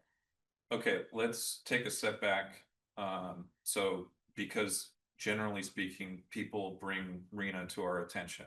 Yeah. They know that we're kind of handicapped in terms of directly addressing that. And I have to acknowledge, I'm not a planning expert. I'm an Right. average voter. So that's why I keep asking the question, help get me there. Okay, so the Board of Supervisors, and Clayton, you can correct me if I'm wrong on any of what's ultimately transpired. The legislation is big. Scott Wiener developed it and more or less put it to the state level as a bill for us to all implement affordable housing or essentially increases in units, and it gets assigned county by county. So the county really is the one that ends up providing a number somewhat arbitrarily that the state then creates as a mandate for us to enforce for ourselves. I understand that. So where do we have any real power to make sure that the Board of Supervisors doesn't arbitrarily create a number that they screwed up on? So the state ultimately gives us the number of affordable housing units as a whole for the county. And then the Board of Supervisors' responsibility is to figure out where those projects ultimately get assigned in order for the affordable housing units to go. Okay. So the state auditor ultimately analyzed the numbers that came down out of Sacramento to all of the counties as far as RHNA numbers go. And it ultimately said that as far as auditing is concerned, we see that there was a duplication in numbers and that everyone got about 100% increase in the numbers that were assigned to them. So we were already locked in. All the counties are really feeling the pressure of dealing with an exceedingly high number of affordable housing units that have been mandated to them. So where is it within our power, especially as a charter county, potentially because of home rule, that gives us the ability to amend and give some form of duty to our Board of Supervisors to not incapacitate itself to perform public duties, but also take with respect, what the overall planning commission and the master plan of the county has been for a long time. We're obviously designated rural in a good portion of the county, but that is being overwritten by what has been mandated as these RENA numbers. So there's a conflict that's consistently going on here, and that the county or the board is essentially saying, hey, it's coming down from Sacramento, we don't really have much of a say here. Okay. Well, if they have something here that gives them the feeling of a little bit more of a backbone, they can go back in and say, we have the duty here to analyze the auditor's numbers at the state level, say that we can actually amend our RENA numbers here midway through the project to what has been deemed reasonable. Okay. And it doesn't incapacitate us from performing the public functions of the bill, but we get into a reasonable consideration for. So you're saying we already have the authority to do this? Absolutely. So there's nothing that needs to go before the voters? Agree. So why are we deliberating? on Because this? the board has said, what we don't feel like we have that opportunity. Anyone can motion Yeah. to move this item to not consideration anymore. And so I think we're building clarity, and we're getting to a position where you're comfortable to make a motion. Okay. And so you guys have talked for a minute. Anyone else have? Chair, I would like to just address a couple pieces that I feel are Okay. important legally with respect to this. And I know some of the discussion went to the RENA numbers, and that's item 3. We haven't got to that on the agenda yet, but the way that it's set up, at least in the discussion here, home rule, it was meant to explain the basic premise of home rule, which comes out of the California Constitution, and then include the case law. There was a note in the staff report that basically said, you have to look at each specific item and then identify whether or not that really fits within the home rule framework. And that's why we have section 3 to kind of go through the specific items and then talk about whether or not that is in conflict with state law or not. I think what it is important to think about when you look at the home rule is that it is set by statute, by the California Constitution, what charter counties are allowed to do. And then you have case law interpretation after that. Mr. Alessi did touch on a couple of the points, but there's another case too, which, and unfortunately the case law is not super direct on this point, but basically the case that's cited in your packet, Younger versus Board of Supervisors, it explains that if there is an area of law that the state has essentially taken jurisdiction of, has taken complete control of, then there is no room for local jurisdiction on that. And that's the basic premise for these RENA housing numbers, and I would say a large part of that housing in general. The state has passed so much legislation on it that they are essentially operating to be the sole determiner in that field, and there's no room for local jurisdiction with respect to that. And that's what you see in those cases that have to do with the RENA numbers, is basically that kind of statement that the state has spoken on this point, and they haven't left any authority for the local jurisdictions to provide any additional opinion. So I wanted to make sure that's clear, because at least from a legal perspective, when it comes to the RENA housing numbers, and there may be disagreements about those numbers, I certainly have read the articles of the state auditor contesting them. As of this point, the county still has to comply with the numbers that are provided by the state. There's been no kind of suspension of that requirement. The county still has to provide a housing element that matches with those numbers, showing how we're going to build housing to comply with those state numbers. Because of that, there's not a whole lot of room for the charter to operate that from a legal perspective. And now your charter review committee can go ahead and decide a recommendation, but I just wanted you to know that at least from a legal perspective, I think this area is one that's very limited. Yeah, I'm comfortable making a motion to move it to the third category. Because I'm not seeing a role for the charter committee in this. So. So what I would like to just make sure that we do, because I want to make sure we're complying with Brown Act pieces. Yeah. If we're talking about the RENA numbers, we should really wait for item No. 3. If we're talking about home rule generally, then now would be the time. I'm talking about home rule here. Home rule. So you're moving to. Yeah. Move it. Move to category three. Second the motion. I'll sec, Okay. Okay, we have a second to move home rule to not to be considered. Yeah. Could I just get clarification on category 3? We can have discussion after the second. No, I'm sorry, I just need to understand what category Two. this is. no longer be just. No longer. Okay, I got you. Yeah, that's what I followed up with that. But a little discussion on it first. Sure. Before we vote. The reason I do that is because something Clayton said that I think might be misleading. I think home rule is an attempt to prevent or try to help the board of supervisors not have to comply with the requirements in terms of the number of units. And I don't think that that choice exists for the county. I think the county has to do whatever the state tells them to do. But I think when it comes to where those units are located, that's a different discussion. And we'll get to that in the RENA discussion. So on this issue about trying to bolster the county's ability to say, no, we don't like that. I don't think that there's any room there. And so, For the clarification. Yeah, so to be clear, we're talking about home rule. Right. Yes. And so I have a first and a second. I'm gonna do a roll call vote unless. Okay. I'm gonna do a roll call vote. Aye. Jansen? Aye. I'm sorry, could we? Yeah, the motion clarify is what to the motion move. was? So I'm glad you brought that up because I was looking at page 3 as the category of those reports that were, Discussed. That's not what they meant. yeah, that's not what they No. meant. So I'm saying that the motion is for home rule, item 2A on here, be 1A, moved to a cap. 1A. One. I'm sorry, 1A. Well, actually, it's 2A on the 2A. agenda. Oh, yes, I was looking I'm at stuff. looking at the agenda. Okay, Home I'm with you. Analysis of ability to make a charter amendment. Yeah. Okay, I don't know what the exact category is, but. Items that are formally closed. Thank you. Items, move it to that category. Okay, And I second that motion. okay, Stan, so we'll go ahead and do a roll call vote. Okay, Walker, Aye. Jansen, Aye. Woodward, Aye. Farina, Aye.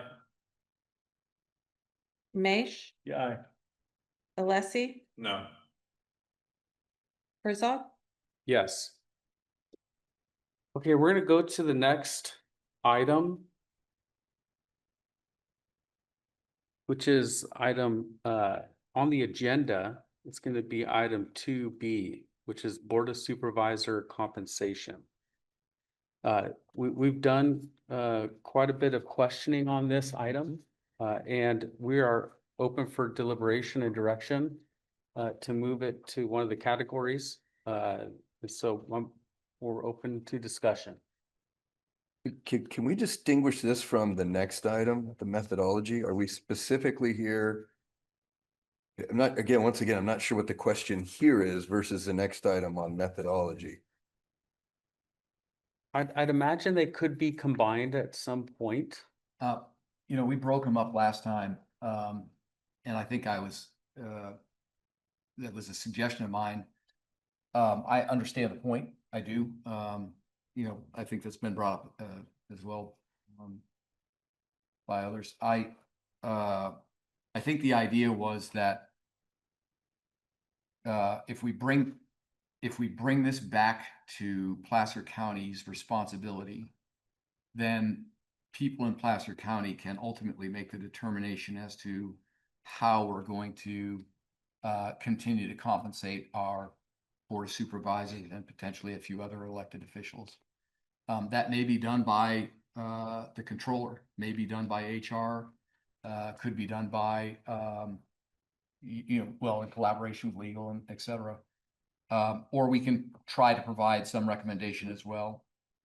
But anyway, it just seemed to be, the idea seemed to be making a determination that the current process that's in the charter is not what we want to do in the future. We want to bring it back to Placer and make it a responsibility of Placer County.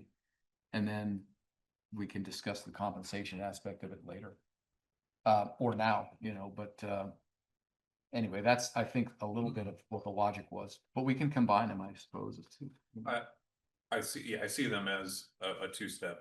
issue in which if we have made the determination for it to be returned to Placer County, it's really then our responsibility in that next section to give the recommendations for the multitude of methodologies that would ultimately be voted on by the public. Yeah, well said. Yeah, and I'm quite the contrary. I can't see going forward with a decision until we know what we're proposing to put before the voters. I agree. In my mind, it has to be something better that's on the table. So I can't see myself voting on returning it to the county without knowing what that is. Very good. Yeah, if I may, Yeah. just for where I'm landing on this for the panel, to me, returning it to the county, if that means that every pay increase for the Board of Supervisors has to go before voters, I'm against that. I think that's an unfair thing to do. If we're talking about a better, improved methodology, the points made about the methodology are well taken. I'm all for a proposal around that. And obviously that would have to go before the voters to put it back in. But from my standpoint, where my support, potential support for this is, if we're going to improve the methodology that's in the charter, and if there's, that's not to say there might not be some every 10 years kind of a thing that goes before the voters. I don't want to put that out, but I'm personally not a fan of requiring a vote every time our supervisors need a raise. Okay. Could you expand on why you don't like the idea of the public being involved in that? I think the public involvement comes through it can come through the methodology they choose, which they may, that they've already voted on once. We could revise that, or it could come through a process that has a citizens-based compensation commission kind of thing. But I don't think that putting direct votes for people's compensation is a good use of democracy.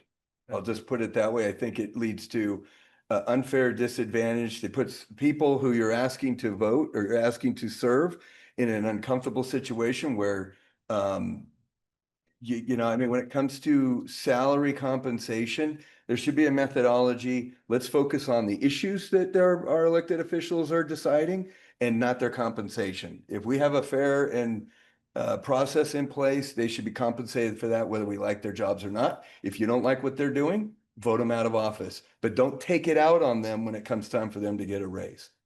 And it's distracting, frankly, to the betterment of public policy, because when that hits the voter ballot, then other things that need more attention tend to fall to the wayside because someone's upset that a supervisor's making $114,000 in this county right now. I don't find that to be an excessive salary. I don't find their compensation to be excessive at all. We talked about that in past meetings. And if they want a 5% raise, I don't think that should be an issue where we have to spend a lot of political power and time on. So, Well, if we're already holding a vote for every 2 years, I mean. yeah, I don't think democracy is made for that level of engagement. Since when are we a democracy? Are we not a What- constitutional republic? Hang on a second. Look, let's go to Einar. real quick. I started, I'll skip the history. Okay. I'd look at the total compensation for our neighboring counties. And I think that the workload in Placer County is much more closely resembles what's happening in Sacramento County than it does El Dorado County or Nevada County. And I think the current compensation is appropriate. I like it. And I look at the CPI raises, and I think that if we had that instead of what we have now, we'd have supervisors who are substantially underpaid today.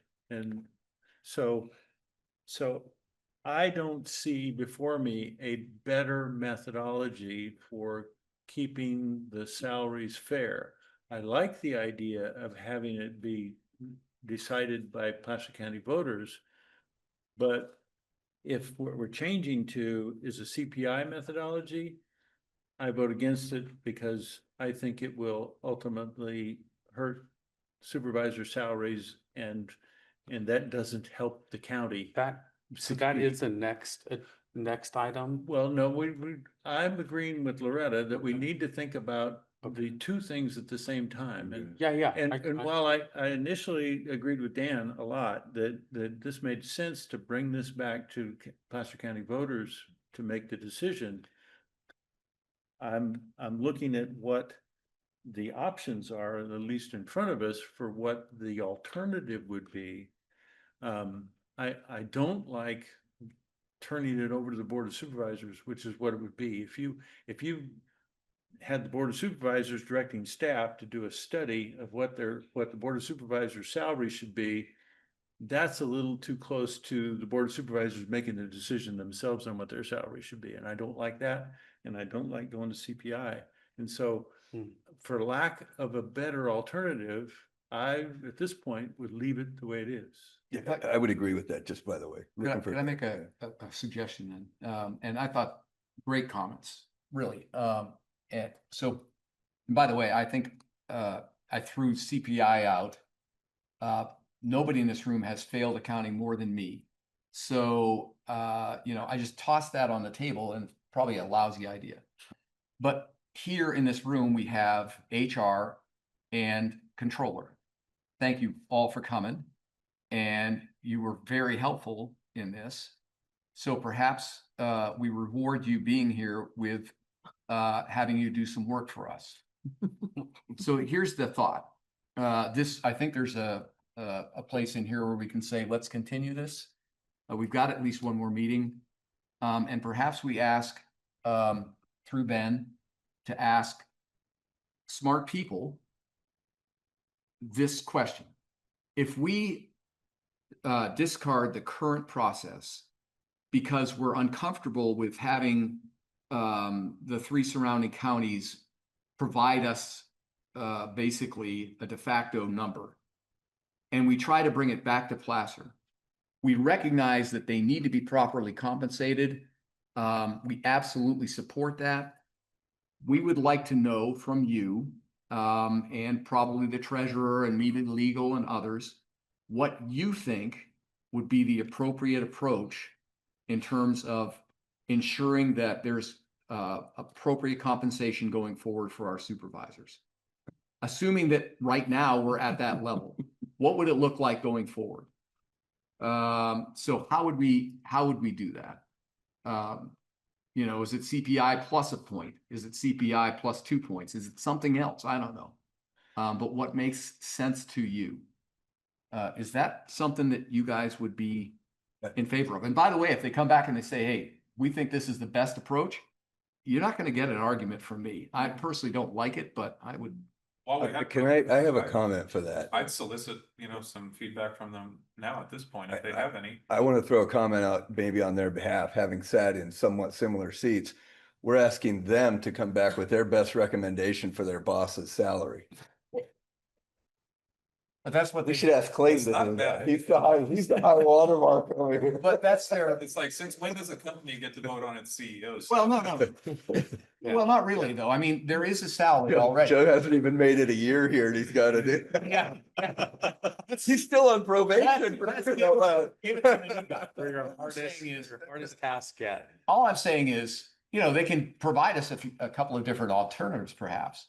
Maybe a But if- study of what other counties are doing or something like If, that. yeah, sure. I mean, if they Give bring us it some back, thought. if we bring it back here, if this makes a few people uncomfortable, including me, what is logically an approach that would allow us to have our supervisors continue to outstrip inflation and going forward, or at least meet or outstrip inflation a little bit? Could I modify that request perhaps and say, what if the request is, give us 5 counties, comparable counties of how they compensate their board of supervisors that you think are applicable to Placer County, and then we have a menu to discuss from without putting them on the. We can spot. ask Ben. Well, let's talk to Ben. Yeah. And Through them. Well, I think this is all through Ben. Yeah, I can coordinate directly with HR and come back with that type of And request. Can I throw one more out? I like the idea of tying it to a state judge's salary. In other words, what Sacramento County does, I think the methodology, I kind of like that methodology,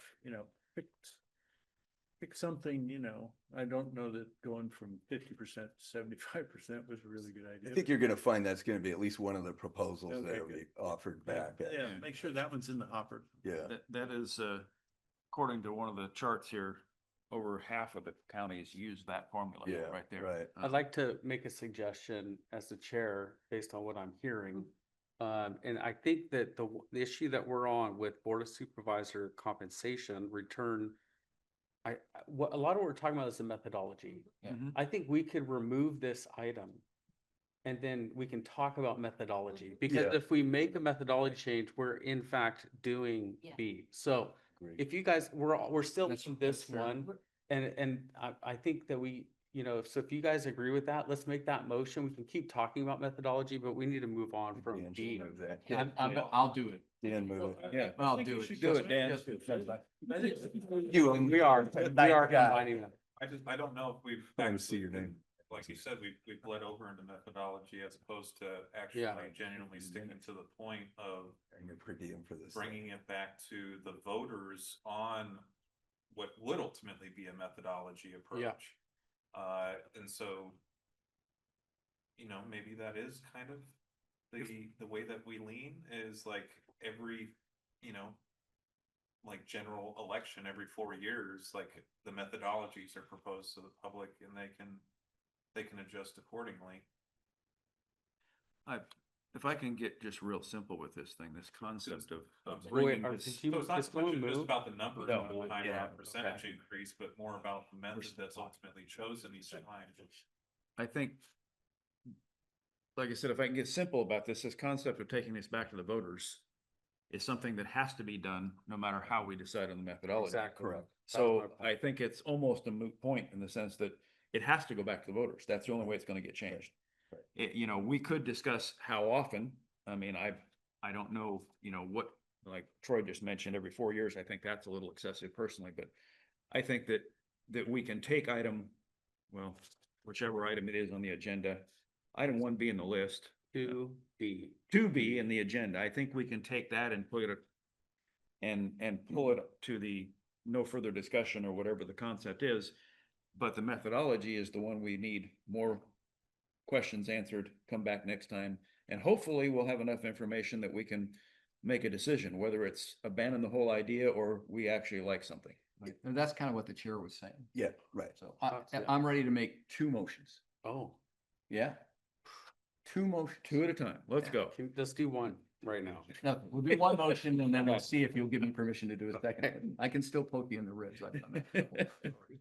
All right, so I move that item 2B on the agenda sheet, which is boss compensation, be moved to, I guess it's no further discussion category. A second. We have a first and a second. We'll do a roll call vote for that. And on that, please. Thank you. Woodward, Yes. Farina, Yes. Walker, Yes. Jansen, Yes. Maish, Yes. Alessi, No. Herzog. Yes. Okay, did you want to say something else before we go on to C? You said you had 2 motions. Well, that would be the motion. I'm ready to make a motion on C as well, but if others. Yeah. Yeah, so Go ahead. I'll make a motion and if you guys don't like it, you can just keep discussing, but I move that item 2C, boss compensation methodology, be continued for further discussion and that we ask staff to come back with several proposals on how we would approach providing adequate compensation for our supervisors and perhaps other elected officials as well, if we discard the current. I don't think you should go for other elected officials. Yeah, okay, that's fine. Let's just leave it at boss. They adopted that. The only reason I say that is Actually, why not? because, and I don't know this to be true for sure, but when I did research online, it appears as though there are others that are using exactly the same But the thing. problem is that they're not currently in the charter. Yeah. Is it just Board of Soups in the charter? Yeah. Oh, Okay, Yeah. very good. That's a Yeah. great point. Then, Okay. then let's amend that to simply the Board of Supervisors. Second, Okay, first and a second. We'll do a roll call vote. Woodward, Woodward, Yeah, I'm sorry. Do you want, do you? No, I was just trying to make sure I. Okay, Full. yes. Maish, yes. Walker, Yes. Jansen, yes. Farina, Yes. Alessi, Yes. Herzog. Yes.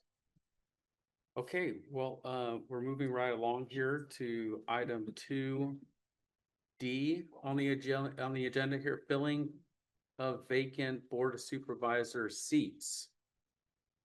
We're open for deliberation and discussion. If we need to bring folks up to help us, we can. I move the item as presented if there's no discussion. I have a question.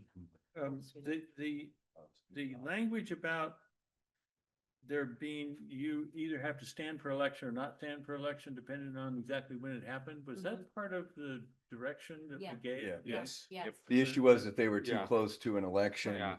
They would just serve out the term, but if they were before the next election, they would have to run. Yeah, I understand what it says. I just didn't remember that we gave that. Oh, yes. Okay. So I'll move it. I'll move that item as presented here on page 5 of the staff research. I'll second Okay, that. go. So point of clarification, are we asking, does this need to be changed at all to be ready as a recommendation that we're making? No, at this point, this would be the recommendation. This would be the, and so we'll have a new list We will, yeah. where come up with this a will new be the draft. first item, if it passes, this will be the first item that we're deciding we want to move forward with. To recommend to the That's the Soups. recommendation. Yeah. Everyone clear on that? Only Yeah. took 3 meetings. So I'll pass that as a recommendation from this body to the Board of Supervisors for approval and subsequent submittal to the voters as part of the Second that. charter. Did you second that? Yes. Okay, we have first and a second. We'll do a roll call vote. Yes. Alessi, Yes. Walker, Yes. Woodward, Yes. Farina, Yes. Maish, Yes. Herzog. Yes. Okay, item E, maybe this will go as quickly as the last one. Committee member proposal to improve competitiveness in the hiring of the county executive officer. This was Maish. Can't find it. What page is it? Page 6. Oh, yes. So, I submitted this. I am of the theory that the CEO is limited in his ability to control the county. And that was part of the, I think that he should be able to hire and fire department heads, which we resoundingly said no on. Yes. And so I wouldn't be surprised if this one gets a no too, for the same damn reason. Because this helps give the CEO more authority, because it allows him to negotiate for a supermajority in order to fire him. It doesn't require it, it only opens up the option, which I think I think what we have now limits our candidates, because I think that this is more common in the field of CEOs of not only political organizations, but private organizations, that a simple majority is not sufficient to fire somebody on any given Tuesday. And so I like this, but I would understand if it goes down to defeat for the same reason. Should we ask HR what they think about this? I'm just kidding. Could you, my apologies, but could you clarify exactly what the proposal is? Yes, so the proposal would add a it would amend the language of section 502. And I thought, oh yeah, it's right here. It would add a phrase. It would add a phrase. Currently, it says 3 people can remove the Oh, I the CEO. And I would just say unless otherwise specified in employment agreement, which would allow somebody that the Board of Supervisors thought was really well qualified, Doesn't that require- said, I won't take the job unless you put in my employment contract that it requires 4 votes to fire me instead of 3. I would allow them, this would allow the Board of Supervisors the flexibility to say, this guy's worth adding that provision into his employment contract and making him an offer to come to work. Whereas currently, the Board of Supervisors is prohibited from making such an arrangement. Right? Because the charter says 3 votes, that's it.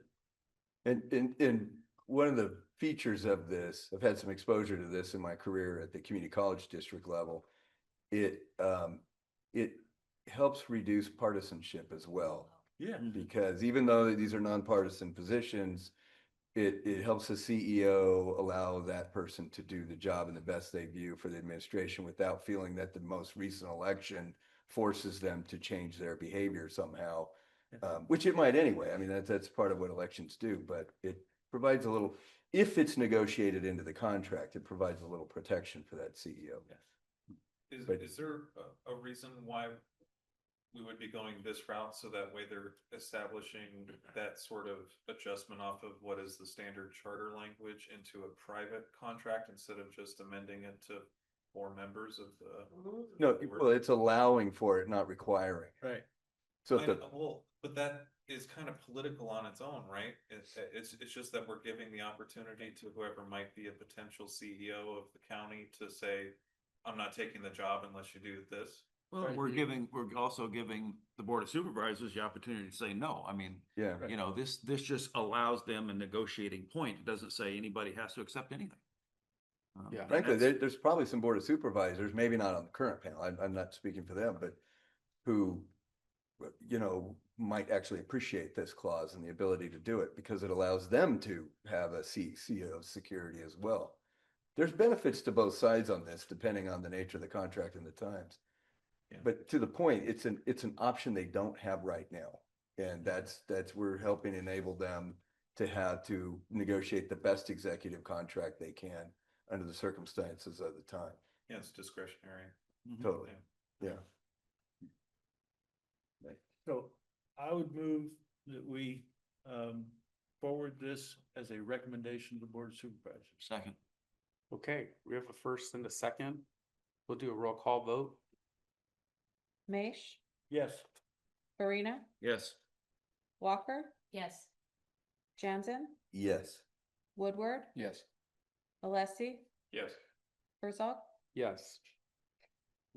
Okay. Maybe I could ask, I didn't catch the second on that. Thank you.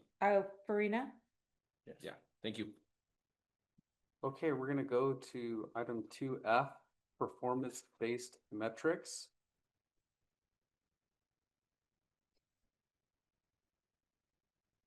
If I can offer a comment, I fully appreciate the underlying concerns about this, particularly what Cheryl has articulated.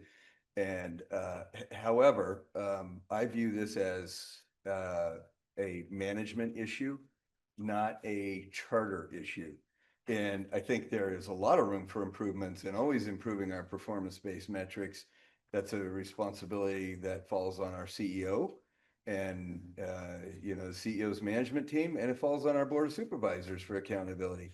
I don't see how adding this to the charter is a good idea because these are management techniques, and making the charter a management tactical document is not going to improve whether we audit or not. That's ultimately going to be decided by those people and by people such as the members of the public going in and holding accountability for our elected officials. So from my standpoint, this I would not support this as a recommendation.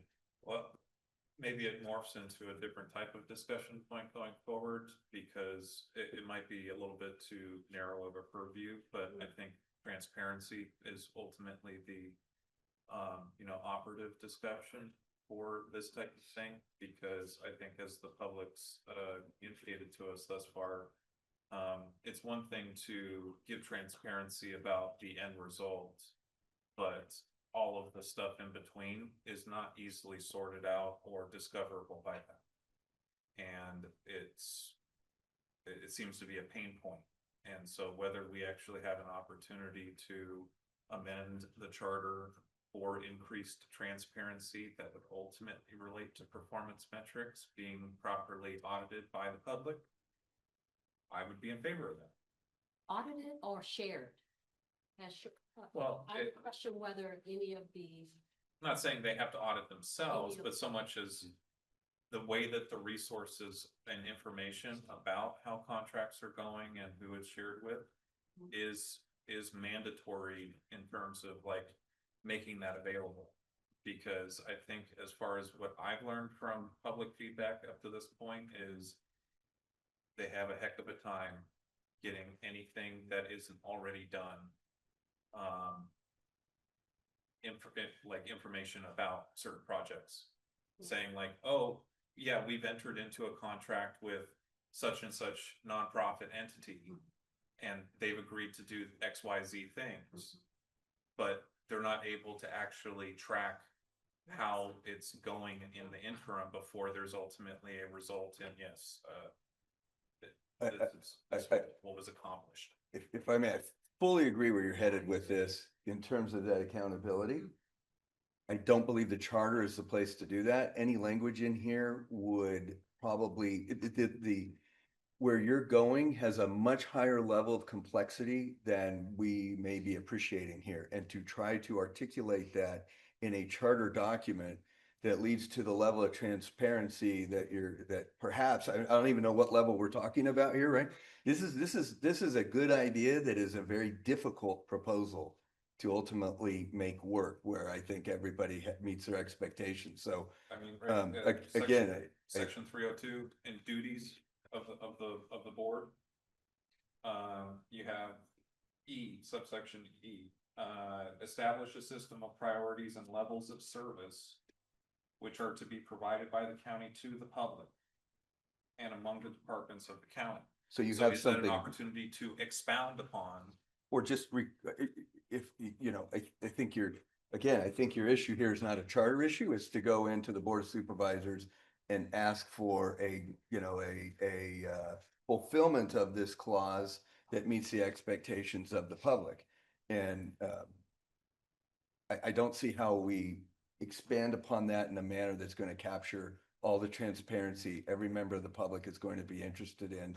You can't just say we want all contracts to have a metric and they have to be reported at meetings. That is an overwhelming amount of work for a county the size of, for any county.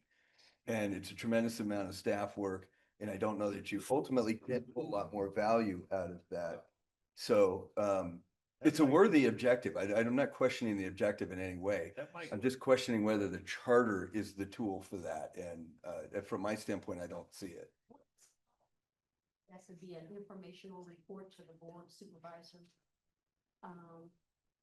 If there's a request from the committee that they would like the supervisors to be informed that there was a discussion at this committee about performance-based metrics and ensuring accountability and transparency with those metrics, we could absolutely include it in the report as an informational, along with any other item that, That doesn't bother me.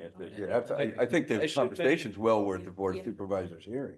Should mention too, when it comes to contracts, there is a procurement policy that the county has, which requires any contracts over 100,000 to go to the Board of Supervisors. So they are provided in a public meeting, and the public can comment on each of those items. So was that a motion? I would move that item 2F be tabled to the closure category. But as an informational document. Oh, I'm sorry, but included as an informational item to the Board of Supervisors of a concern, feel free to help reword this, a concern that should be shared about creating transparency around the performance of contracts and related administrative activities. Would it be fair to say relative to section 302E? You want to link it? Yeah. Yeah, okay. Because I think it's arbitrary as it is in terms of system of priorities and levels of service. We're not creating a baseline standard for that. And therefore their duties are, who knows, you know, it's like whatever we choose to be a standard of service. Then it ultimately says that they get to maybe skirt some of those transparency items just because it's deemed to be too. Fair enough. Those are wonderful, wonderful interview and subsequent performance evaluation questions for the CEO and the management team. Just getting ready to say You that. know, yeah. That would qualify for. So, an extenuation. I have a problem with the motion including a recommendation to advise the Board of Supervisors about something. Just say 22 For me, motions? it's very vague. Informational item It's to an be shared. informational item. Yeah, but I don't understand what the informational item is in its specifics. I'd like to see it written. Before I hear you. anybody, before we vote on Let me- sending it. to the Okay, Board let of me get Supervisors. clarity on, Yeah. because I had a question. Oh. This would be a new list for us. It sounds that way. And we don't can- have that yet. We do not. So can we move this to a list of informational items we want to be shared? And can we see the language around that at the next meeting? Yes. Okay, That's perfect. is that okay? That's Yeah, perfect. it's- All right, makes sense. can you re-say your motion in that way? No. I did my best to write it down. I can try and read it back. Hopefully I got it. What the chair said. Okay. I get that. So what I've got so far is continue this item to the next meeting, on the topic of including it as an informational item, as a concern shared about transparency in the formation of contracts relative to Charter Section 302E. We good with that? That's good. Okay. Okay. Carry it forward. I'm fine with that. I was the second. And Yeah. We still have a second. And provide that language to this To the board. committee. Right, so you're at the next continuing meeting. it to the next meeting to Yeah. review and then consider for moving it forward to the board. That. Okay, I know that solves your. concern. Yeah. Okay, I had the motion made by Mr. Jansen. Was there a second? yeah. We had a second, and so we'll do a roll call vote for that. Jansen, Aye. Walker, Aye. Woodward, Yes. Farina, Yes. Naish, Yes. Alessi, Yes. Herzog. Yes. Okay, we have section 2, but I'd like to take a break. Okay, Section 3, yeah. section 3. Okay, yeah, we Quite gotta a go long off the Oh, agenda. gosh, yeah. The agenda is different. Okay, It is. section 3, but we're gonna take a break. We're gonna do a 7-minute break, so at 5:10, we'll reconvene.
We're gonna call the meeting back to order.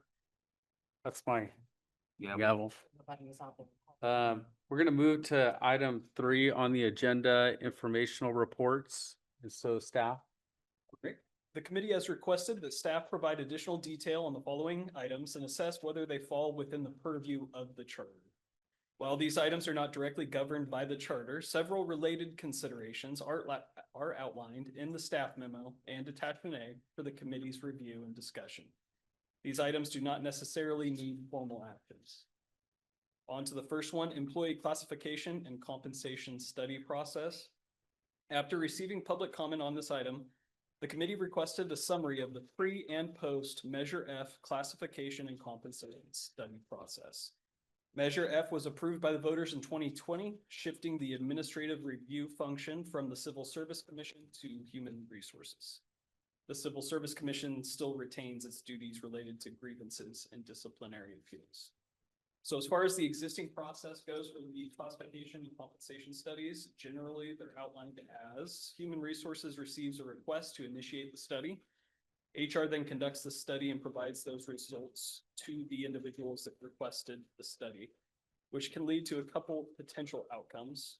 First of which would be classification and compensation changes that would require board approval, or a determination that a change is not necessary as the employee is appropriately classified and the salary is within the market range. There are some certain circumstances where employees can appeal the determination to the Human Resources Director or to the Civil Service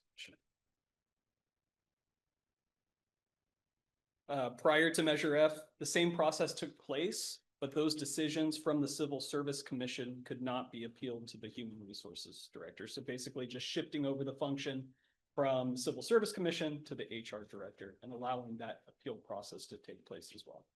It should be noted that this process may be modified through board action, and for that reason, it was determined that an amendment to the charter would not be required. On to regional housing needs allocation numbers and ability to rezone properties. State laws on the topics of land use, zoning, and housing are areas of state concern that are not within the purview of the charter. State law requires the adoption of general plans and housing elements. Compliance with the identified regional housing needs allocation numbers is a mandatory requirement of the housing element. The state assigns those allocations for the number of housing units needed to each of the council of governments. Placer County is part of the SACOG Council of Governments. So SACOG then takes those numbers from the state, divides them amongst all their jurisdictions, and allocates units through a approved methodology from the state. So Placer County share of the 2021-2029 cycle is 7,854 units. There were also questions regarding the Affordable Housing Nexus study. This goes to Committee Member Woodward's questions in the previous meeting. And that is currently underway. The Nexus study has 2 parts, which are to update the legally justifiable impact fee that the developers must pay for their projects, and to provide affordable housing ordinance updates. And to be clear, that discussion about ordinance will include the 10% affordable housing accommodation requirement and the equivalency proposal that we discussed in the previous meetings as well. As far as the timeline goes on that, there will be a presentation to the board in November of this year. And there will be another presentation in early spring of 2026 as well. On to county authority to implement requirements for tax share agreements. At the July 29th meeting, there was a public comment regarding the county's tax share agreement process. Project-based tax share agreements are typically made on a project-by-project basis, reflecting the unique impacts of each proposal and the results of a fiscal and service level analysis that must be completed. Because of this, splits can vary depending on factors such as the size, location, and the needs of the project. Recent examples of project-based tax sharing agreements have often had a split of right around 50% county, 50% city, and 60% county, 40% city. And the nuance there is it just depends on the level of needs and service for those specific projects. The allocation of property tax revenue between 2 jurisdictions is set by state statute and likely one of statewide concern and not within the purview of the charter. And then lastly, on to the county authority to compensate cities for the purchase of land. At the July 29th meeting, there were discussions regarding Placer County compensating cities for land purchased within their jurisdictions due to potential tax revenue loss. Under California Constitution, property that is owned by the state or by a local government and used for public purposes is exempt from property taxation. The Constitution likely classifies it as a matter of statewide concern. Therefore, a requirement for payment of property taxes from the county to another city is likely outside of the scope of the charter. It should be noted that Placer County recently completed a county services and growth study, and it was determined that the county has enough square footage in our existing inventory of our facilities to accommodate staff and our services for at least another 10 years. There's no future plans as of now to purchase any additional facilities in the incorporated cities. I do have a couple examples of recent acquisitions, and I believe this was from the public comment that was raised at the previous meeting. So 5700 West Oaks Boulevard and 5750 West Oaks Boulevard are two facilities that were recently purchased in the Rockland area for county administrative services and sheriff services. There was also a purchase approximately 5 years ago for the 3715 Atherton facility, and that is the facility that we met at the previous meeting, which is also obviously located within the city there. So I can go into a little bit more detail if there's questions about those facilities, but other than that, that concludes my presentation. I'm happy to answer any questions. Okay, I want to thank staff for their work here. A lot of detailed work, and your presentation was clear, I think, and your analysis of where it's in the charter. So thank you for that work. I know we were trying to wrestle with some of these ideas, and so appreciate your attention to that as we figure out our role and clarity on our ability to make decisions for the charter. I want to be clear about this section. So if we have questions for staff for clarity, let's not give indication of our direction or opinion at this point. But with the presentation, the information, before I open for public, do you guys have any questions for staff for clarification regarding this before we open public comment? Start over here and then any? Okay. In the 3B arena numbers, ability to rezone properties, the citation here for quote unquote vital statewide, the governance code 65588. Is that an executive order from Newsom? I'm sorry, can you repeat your reference again? You're looking at the top of page 8. Yeah. Correct. It's from item 3B or 2B in the packet. Oh, for the RENA. Okay. Yeah, so that is a reference to a statute, Government Code Section 65580A. So that is a statute passed by the legislature, then approved by the governor. And I believe it has that exact wording in the statute. It's statute. Okay. And so as far as granted, there was the Huntington Beach case, but judicially, has that particular portion of the legislation been challenged at all? That specific statute? Correct. Well, yeah, vital statewide concern. So the ones that I'm aware of are the Huntington Beach ones. Those are the ones that have gotten the most prominence. There have been other efforts to challenge state actions, specifically SB 9, which allows lot splits. Southern California, there was a trial court action that questioned the legitimacy of that. That trial court ruling actually held that it wasn't a matter of statewide concern, and then you saw the legislature then go and amend the legislative reasoning for the statute to then identify it as an area of legislative concern. So those are the main ones that I'm aware of. There's lots of court opinions, there's lots of court rulings out there, especially at the trial court level, since they're not reported opinions. There may be others out there. These are the ones that are certainly at a level of prominence that there's news reports about, and you're able to find them. As the Huntington Beach one just in September 11th, now that's a published opinion too. So if there are other ones out there, they're at a level that they're not published opinions and not relied upon, but able to be relied upon by other jurisdictions. So, as a question to you, Clayton, being, a legal expert and lawyer, you know. Loosely used. Choose one, not both.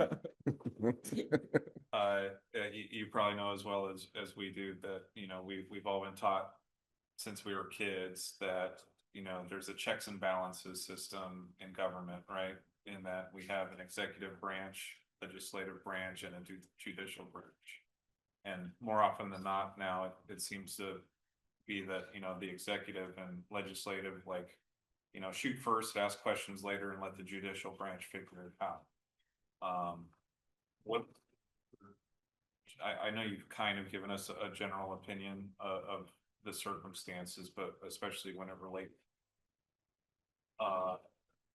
statewide concern, do you feel from your expertise that RENA, as it's applied to us, is a reasonable or vital statewide concern?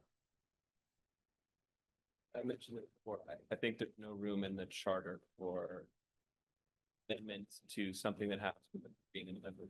I think the state has identified that they have exercised complete control over it. And so I guess in an indirect way, that is a matter of state. Yeah. We've had it brought up to us prior when it comes to the particular statute in the way that RENA is implemented.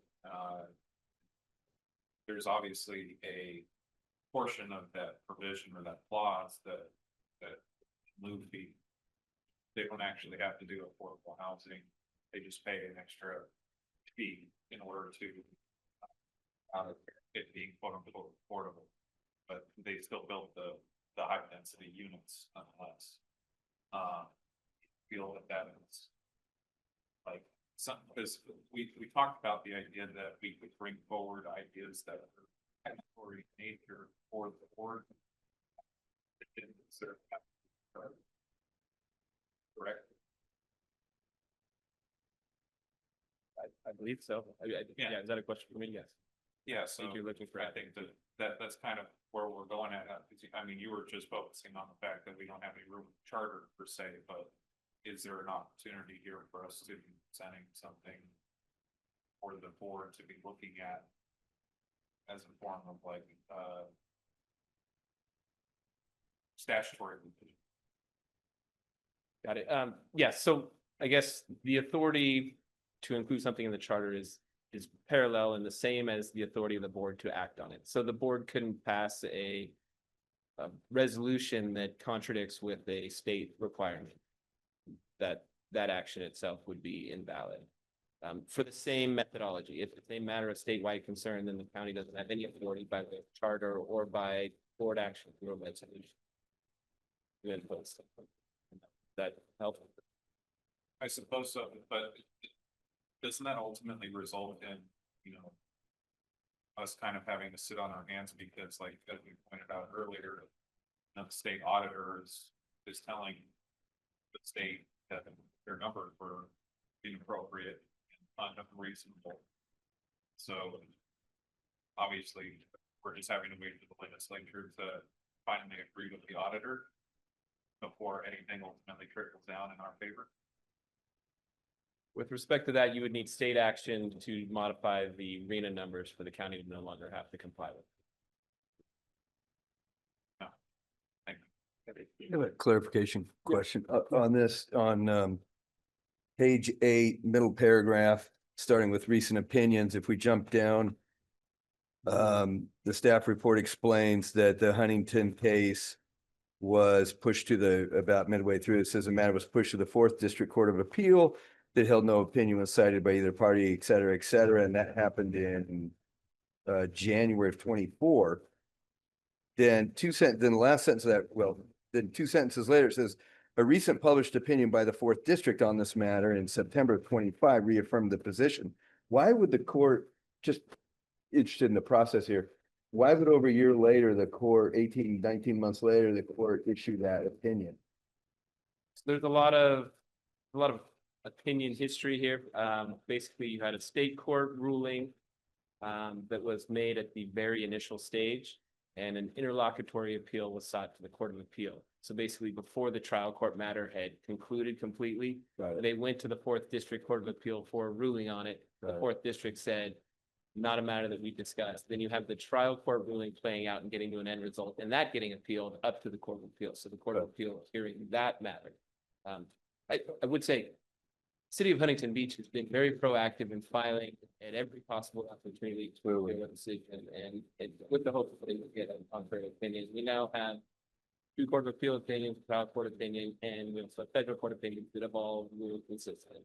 It thoroughly buried RENA into mandatory requirement for all local jurisdictions. So covered by the state. Thank you. Brian. Anyone else? May I open public comment? Anyone here in person to speak? Yeah, on any one of the section 3 items. So yes, including RENA. You want to? Thanks, Cheryl. Whether we call it affordable housing or whether we call it RENA numbers. I appreciate what you said, Mr. Jensen, about accountability and management. But the problem that I see is that unlike these numbers, these numbers go up to the board. We have a board member that sat from West Placer, where all the development is going on, help put the numbers for RENA into West Placer. So I see a little bit of a conflict of interest there with the numbers. I'm talking about Bonnie Board District 1 because she's West Placer. So a lot of funding and a lot of the RENA numbers are going there. And you mentioned something about management. And what I see happening is that people are just the same analogy as, do you want to talk to your boss about the pay? Do you want to talk to your boss about not providing special interest development projects when there's hundreds and hundreds of millions of dollars? So I see the RENA numbers and the management. I think the problem is that when it gets to the board knows that those numbers are not being made. They know that. They're looking the other way. And so how do we look at these numbers and put some type of guardrails, I think is the appropriate thing to say. How do we do that even at the CEO level? How do we get those numbers where somebody's paying attention to them if they're not being managed, because we're always short and we're kicking the can down the road. So I would ask that the Charter Review Committee to look at any information we can provide where that information has a constant stream of accountability that goes with it. I don't know where that goes, but we're constantly struggling with it, and residents should not have to be doing this fight. It's way, way too much effort by residents. We're paying tons of salaried people to do this job. So I hope you can help figure out a way to take these RENA numbers and attach some sense of common sense to them and accountability. Thank you. Thank you, Cheryl. Anyone else here in person? Who have online? Diane, go ahead and unmute your mic and give your comments. Greetings again, Diana Lessie. I'm just so frustrated with the fact that you do not see a path within this charter to reinforce the fact that we do have a home rule, not a general rule, but by statute, they diminished this to general rule. That's the problem. The state, we should have a mechanism to where we have salaried law professionals, legal professionals that can escalate this, just like Michael Gates did for Huntington Beach. When it is not a statewide concern, we know it from our gut, our core, and our eyeballs, and that we should be able to challenge it. And just as Clayton had said, SB 9 got challenged and was found unconstitutional. There needs to have an escalation, and I've said this a million times, where there should be a mechanism that protects the home rule aspect. If it's conditional acceptance to the state, when they issue the next set of RENA numbers for RENA 7, with all of the criteria, and we know it's completely bogus, not predicated on real numbers of real people in the state, because it's still a mass exodus, there's still no jobs left like crazy, is to force legal to step up like they did in Huntington Beach to challenge and just say, fine, you're going to say those numbers, prove it. Prove it to me in actuals, not in a 2020 census that has no bearing on the next 10 years at all, which it didn't. It was a mass exodus, COVID, the whole 9 yards.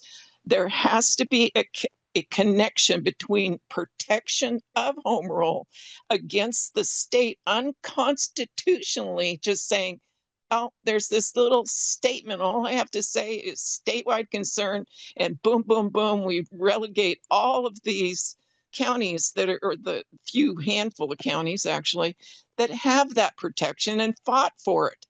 30 years after the state became a state, they had to fight for it through a constitutional convention, for crying out loud. We should be able to protect it. I'm sick and tired of this, y'all. We need to protect what we have, and that our forefathers fought really hard for us to have, because Sacramento ran over us back then. They're running over us now. Does it take a constitutional convention? Maybe it does. Maybe that's what we do. But I'm sick and tired of this, just Newsom especially signing off on things that actually get overturned when it goes up to the Supreme Court, even at the state Supreme Court level, never mind the federal. So with that, please, protect what we already have and people before us fought super hard to keep. Thank you. Thank you.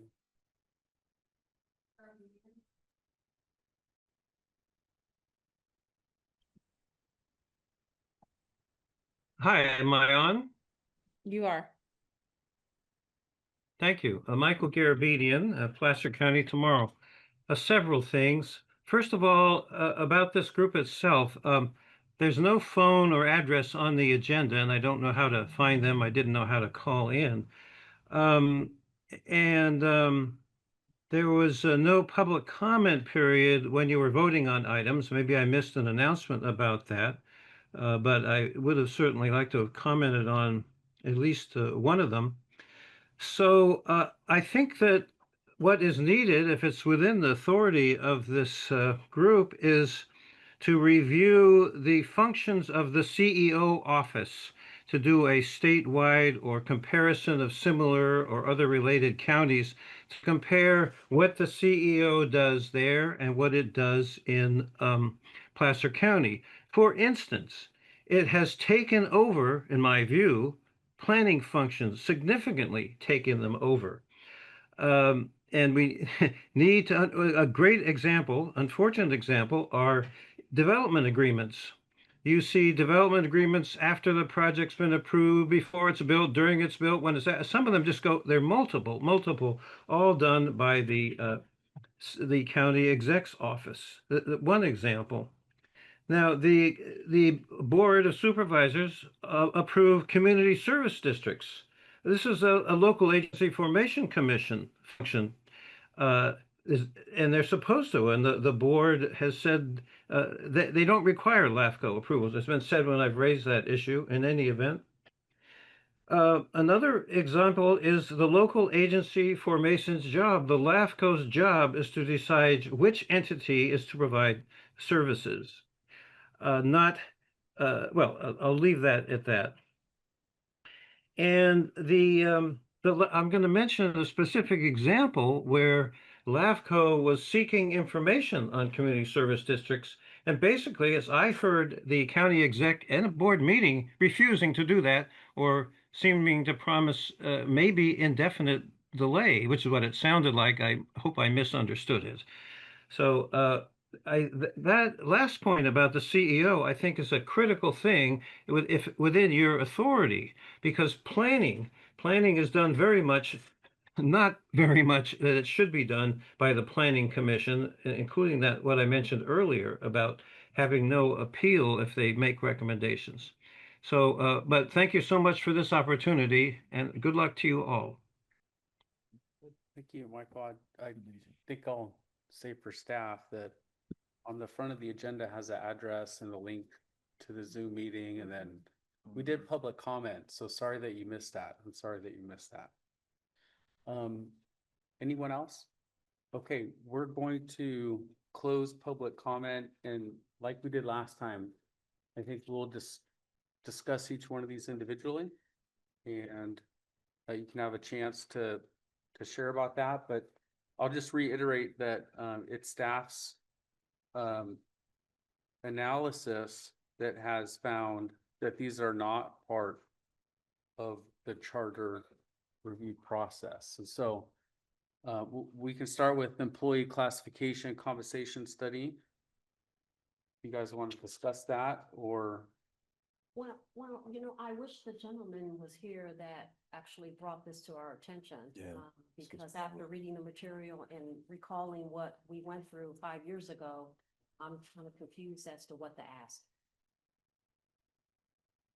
So I know now it's clear to me what we were trying to accomplish at that time. Yeah.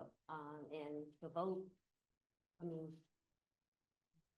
the county voted in favor of it, so I don't know what is being asked of now. I think I remember he said that there were some complications, but Unintended consequences. thank you, yes, but I don't know specifically what concern was, so. He was wasn't he the county auditor? Yeah. Yeah. County auditor. Yeah. Claiming that the Human Resources Yeah. Department doesn't do their job. Doesn't. There was a link missing that he was Yeah. used to as a result of something. Yeah. right? Yeah.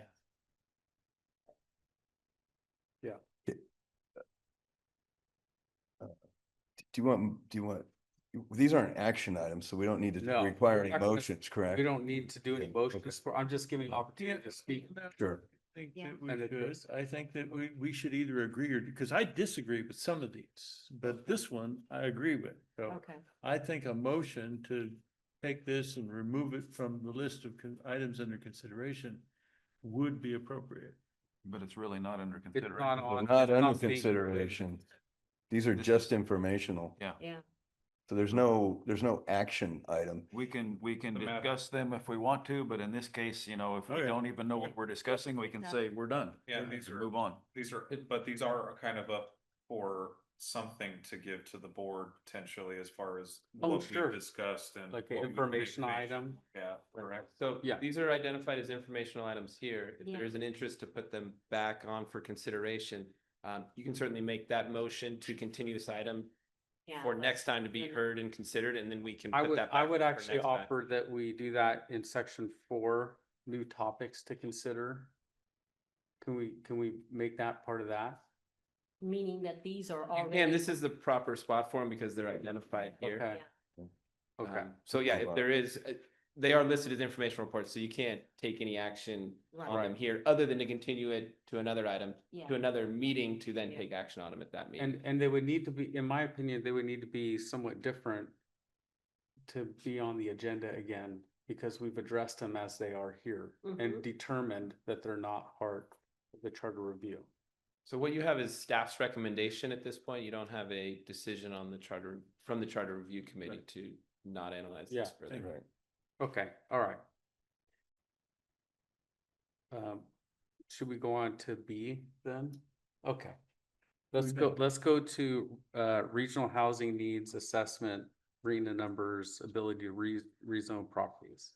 So I do have some questions of staff on this item, which I thought was better in discussion. So I fully understand the position that the state says how many and the county has no choice in the matter. And I don't want to discuss that anymore. But you skipped rather lightly over whether or not the county has discretion as to where affordable housing units are to be located or not. Would you mind clarifying? You sort of lumped them both together and said this is not a charter issue. But I think that if done in an interesting way, it could be a charter issue, the question of where they're located. Would you respond to that, please? Yeah, so I think if I understand the request, it's identifying certain locations that could be areas where higher density housing could be, which is essentially putting a mandate for rezoning those properties if they're not already high density housing. And the concern that is raised with that is that the state has specifically set forth a process for rezoning that requires a public hearing process, a recommendation from the Planning Commission, a decision by the board. And so for a charter amendment to mandate that, you're essentially taking that out of the process that the state has mandated. So I don't believe there is authority for you to, as a charter change, to mandate a rezone in certain areas, because there is a process set forth of that requires a public hearing and decisions and findings based on the public hearing. I would agree with you that you can't circumvent the process of rezoning properties. My suggestion, let me read it, was, first of all, we have in the charter a list of duties that says the board shall. And then I was proposing to add an item to the list of duties, and I'll read it. The board shall protect rural and low density regions of the county from encroachment of higher density development, which is inconsistent with the character of the local community or the zoning of neighborhood lands, or the current zoning of neighborhood lands, and shall instead locate high density zoning intended to meet state low income housing requirements within the immediate you didn't copy this. Either I didn't write it right or you didn't copy it right. But to locate the affordable housing either within approved housing developments or immediately adjacent to approved housing developments.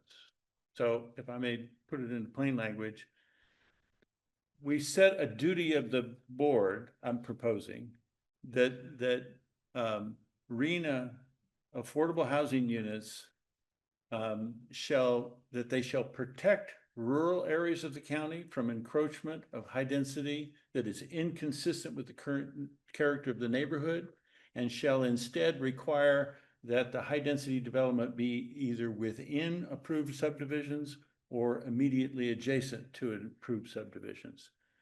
That becomes a duty. That's not, you shall circumvent the planning process. They still have to go through all of the steps. It merely provides the people of Placer County informing the Board of Supervisors through the charter that we expect them to do their best to locate affordable housing units in approved subdivisions or immediately adjacent to approved subdivisions, and not in the middle of Penryn. What is the definition of an approved subdivision? So the Board of Supervisors, Planning Commissioners know this. I'm sorry, I'm not. Approve land use Yeah. changes Mhm. that are within the general plan that allows subdivision. In other words, it's a subdivision of land into single family, multiple family residential land units. And they usually do it in chunks of hundreds or thousands of acres at a time. So that means all affordable housing would go to urban areas? Yes. Okay. All affordable housing would either be within areas that the county approved for, in other words, when they approved Placer Vineyards, there'd have to be affordable housing units within Placer Vineyards. They approved the regional development, Placer One project, there'd have to be, affordable housing units within that project, because that's designated as an urban development area. And I think that we can set a duty to the Board of Supervisors to locate those required housing units within urban development areas and keep them out of rural areas. I don't see why that would impinge on the mandates of how zoning happens. But you're suggesting we cannot do, and I don't propose to do that. Yeah, if you're okay with that, I can respond to that.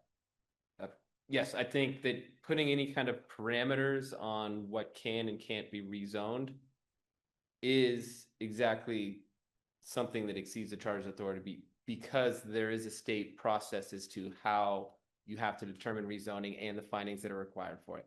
I should also mention, there is not a case specifically on this point.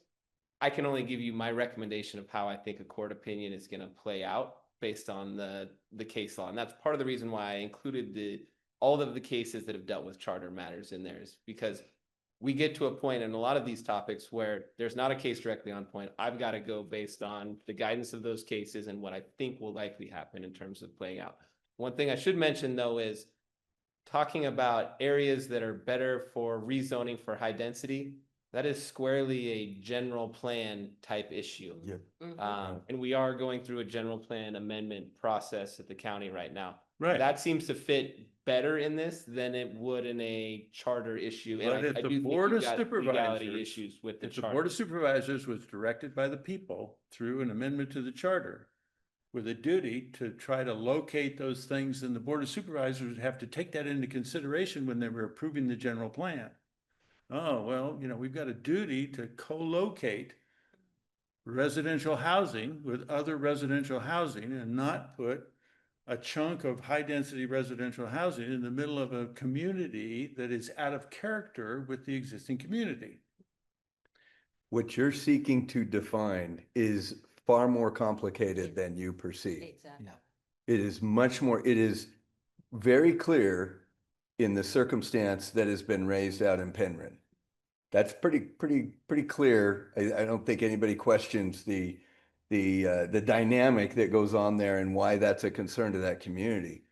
In my community, we have an affordable housing project going in that clearly doesn't fit the community. It's out of character and everything else.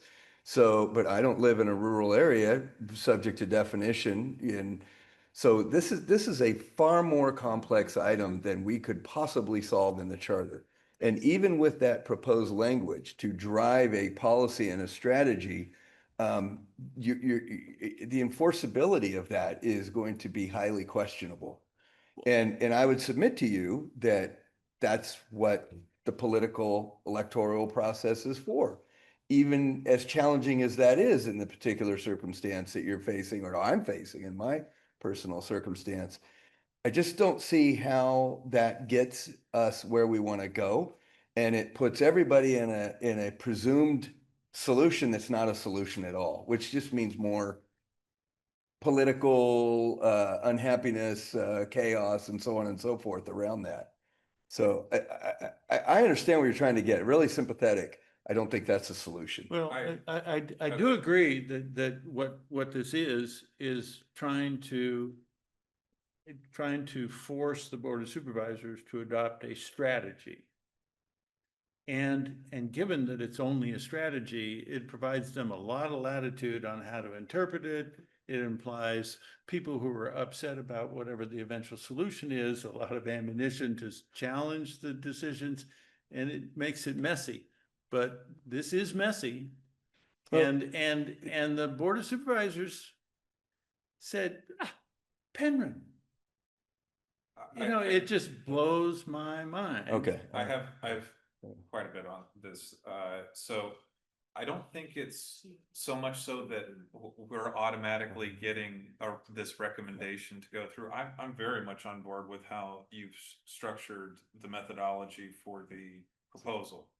Now, obviously, I'm personally of the belief, and I think that a lot of the public would be, is if this got proposed to be a charter amendment, it's going to overwhelmingly pass.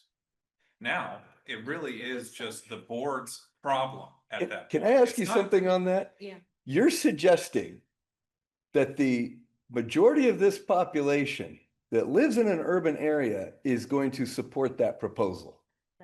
You literally are saying We want to push all the affordable housing into the urban area and all the people in the urban area are gonna go, that's a great idea. I want more of those in my neighborhood, Their not. infrastructure's already prepped for it. Okay, that's, Well, so what are you're saying that, okay. I'm sorry, that's not gonna happen. It won't. That's not gonna Well, it's not happen. gonna happen in rural areas either because there's no infrastructure. I don't think this is a votable item.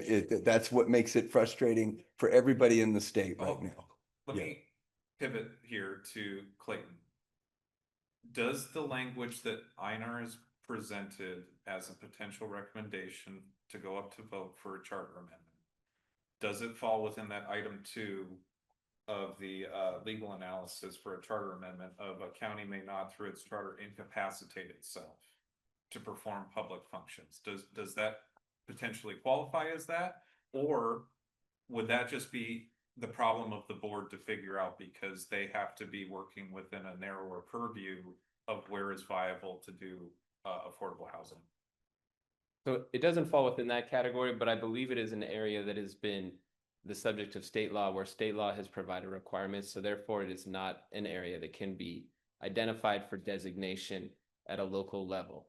And that's exactly what I was talking about. You have to go, the state has said basically for planning and land use process, you have to go through a hearing process and you have to make certain findings in order to rezone a property. So the state has spoken on the process that's required.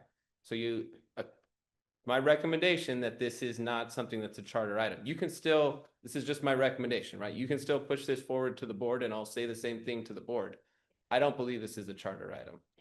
And if you say the same thing to the board actually has the ability to either put it as a ballot measure or say it's not happening. That's exactly right. You know, I just want to say this, Einar, you deserve a lot of credit for Yeah. that. That was really, I Yeah, thought, yeah. Mhm. very thoughtfully presented. Mhm. And it's probably one of the best kind of articulations of a possible solution to this that I've heard in, you know, and I've been doing this for a little while in terms of planning and stuff. So I really do appreciate that. I just don't think this would, I tend to agree with my colleagues here. I don't think this is going to get past the board. Right. I wouldn't hesitate though to stand in front of the board when this thing goes forward and give them your perspective. Why? You know what, I would agree with you that I don't think there's a chance in hell that the board of supervisors will agree to put this on for a vote. Yeah. But I would love to put this in front of them and force them to take it off. That's, yeah, it's like we're cutting ourselves off at the knees if we don't give ourselves the opportunity to present this, especially given how much public feedback we get. We know that we can't directly Yeah, address but you're agreements. assuming that all of us are in favor of not allowing a universal distribution of low-income housing. No, I don't No, think no, Dan's well, done. think Wait, of, wait, like, look at you how know it's. what? It's not It's not so Yeah, much it's not that it's, practical. it says protect. That's rural not and what, low that's not density. what he said. That's how it's written. No, I'm saying the proposal that was proposed. Yeah. No, Not the what, the not proposal what, is how it's written no, here, is it the not? wording that, what, do you want to read it again? I will read it again, but it's not written correctly. Okay. Right, I had to stumble over a few things and I apologize about that. So I tried to explain what I meant to say rather than. what Yeah, I just- I agree with Dan, you know, I applaud you for coming up with a proposed solution. But there's something with the wording on that, especially when I asked you the questions that I did, that makes me uncomfortable. Well, I mean, the most that could happen Yeah. here is that this committee could decide to take the question of, do we have any authority to try to impose through the charter some parameters around where affordable housing can be located and put it on a list to be discussed at the next meeting. That is the limit of what we could possibly do here. And if there isn't a majority for that, Yeah. you know, I understand. I'd like to propose a motion that the language that Einar has presented go through the legal laundromat over here as our staff and see if it can be worded in a way that would be more appropriate to the sensibilities of everybody here. But I think that we should still vote on that going in that direction. You're circumventing. He's making a motion. Yeah, I so we think- can vote on the motion. Yeah. Oh, We can vote no. oh, but no, I thought, correct me if I'm wrong, Troy. I thought you were saying that the language go to Clayton first without us. I want it to be Without a scrubbed vote on us. or perfected by a lawyer. For the purposes of coming back to us Yeah, for further exactly right. discussion. Yeah. Okay.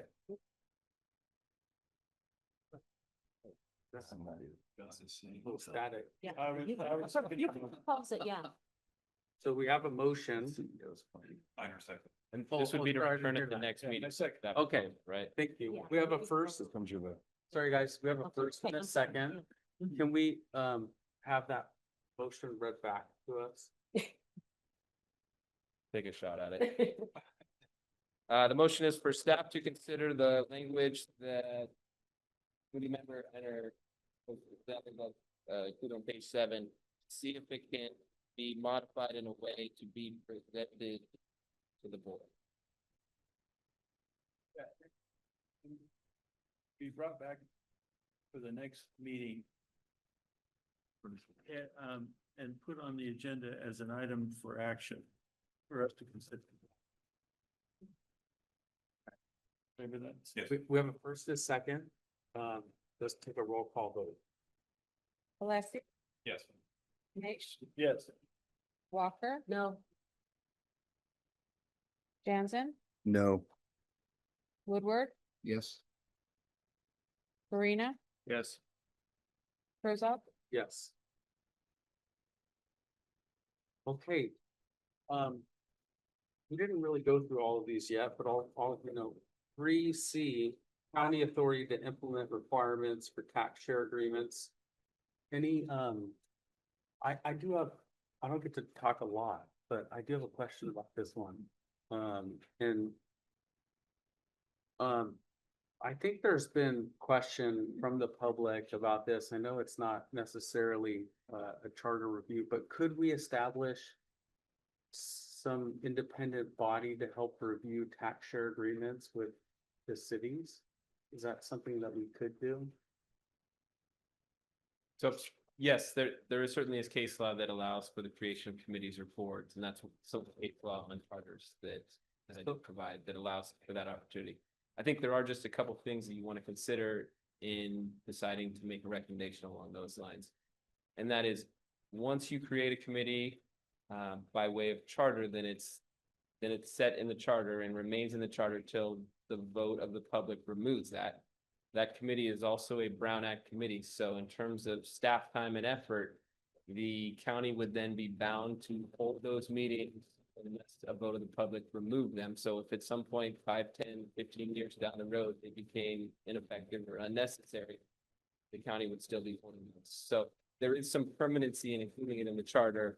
And of course, anytime the board takes action to form a committee, that makes it Brown Act committee. So you have the 72-hour notice requirements, agenda posting requirements, all of the pieces that come with a Brown Act meeting. So that's just a caveat, but there is some significance to making a committee that we want to be aware of. My follow-up question to that is, where is this done now? Like, where are the tax share agreements negotiated with people within the county? The CEO's office primarily. We Yeah. have staff that are well versed in tax share negotiations, and they work directly with those cities and the fiscal and service analysis. Big fund projects. So that would be kind of the first step is negotiation status. The project scope is defined. Tax revenue is identified based on the proposal. Then it goes through the negotiations with both jurisdictions before ultimately going to LATCO for approval if negotiations are possible. Because I mean, my research in this, they're quite different. Each city has quite a different agreement that it's not very universal. And so I'm wondering if we could do better in some way with more transparency around how those are decided. And an opportunity for people to be aware of how different they are. But I've seen some recent numbers that are pretty extreme. Can I clarify? Are you talking about general developer agreements, or are you talking about relative to the county, you know, soaking up a bunch of Rockland land? No, I'm you- talking about General the development? general Yeah, okay. development between the city and the county. Okay, okay. Not necessarily for municipal use, but for any use. No, Yeah. well, I think the issue is you have a development project, say in Lincoln, because we've had that's currently within the county and wishes to annex to the city of Lincoln. And so as part of that annexation, there is a tax sharing negotiation between the city and the county. And that tax sharing negotiation is, I think, the subject of this discussion. Yeah. And I guess just to provide parameters, if we were to go down this path, we would be doing this from the focus of county engaged, not imposing anything on Right. city to city, Right. like Costco Loomis kind of a deal. Right. Okay, right, just to clarify. Would the intent be to come up with a universal format or Well, method that? my question is if a group was involved to help analyze and understand or recommend, it might be helpful. But I don't, You know, so I think there's equally a real challenge here because there are all kinds of different deals. Let's say Bosch, which is doing a major development, at least $1 billion development in Roseville. What if they had wanted to do that on county land and it's right next to us? Maybe it's right, sharing with Lincoln. mhm. You're going to negotiate differently with them than somebody who wants to put in, a couple 100,000 square feet of space, which is still a big deal, but it's a different deal. Yeah, yeah. It'd be very hard to I'm not looking for put that into I'm not looking for a uniform tax agreement. I'm wondering if there's more, this can be publicly well, recognized and understood than just at the CEO's office. yeah, and I guess if you had a citizen review of some sort, board appointed committee or wherever you're kind of thinking about that, you would still have some sensitivities. It would almost have to be a post-negotiation review, right? Because if I'm a major company, I don't know how I would feel about incorporating a citizen committee into what I'm negotiating on confidentiality with the city or county. Okay. We'd have to find a way to do that if we were going down that path that protected the non-disclosure agreements in place and so on and Okay. so forth. May I? Okay. May I? I'm sorry. I'm wondering how that would impact the county being attractive for deals like that. You know, If I were at Bosch, I would run like hell, right? I don't want. Is it Not to pick up so on- appropriate for it to be put up to like a committee, like, I guess to your point about like post negotiation, just in terms of like given the type of business that's come in, where should some of the revenue or the taxation allocated to?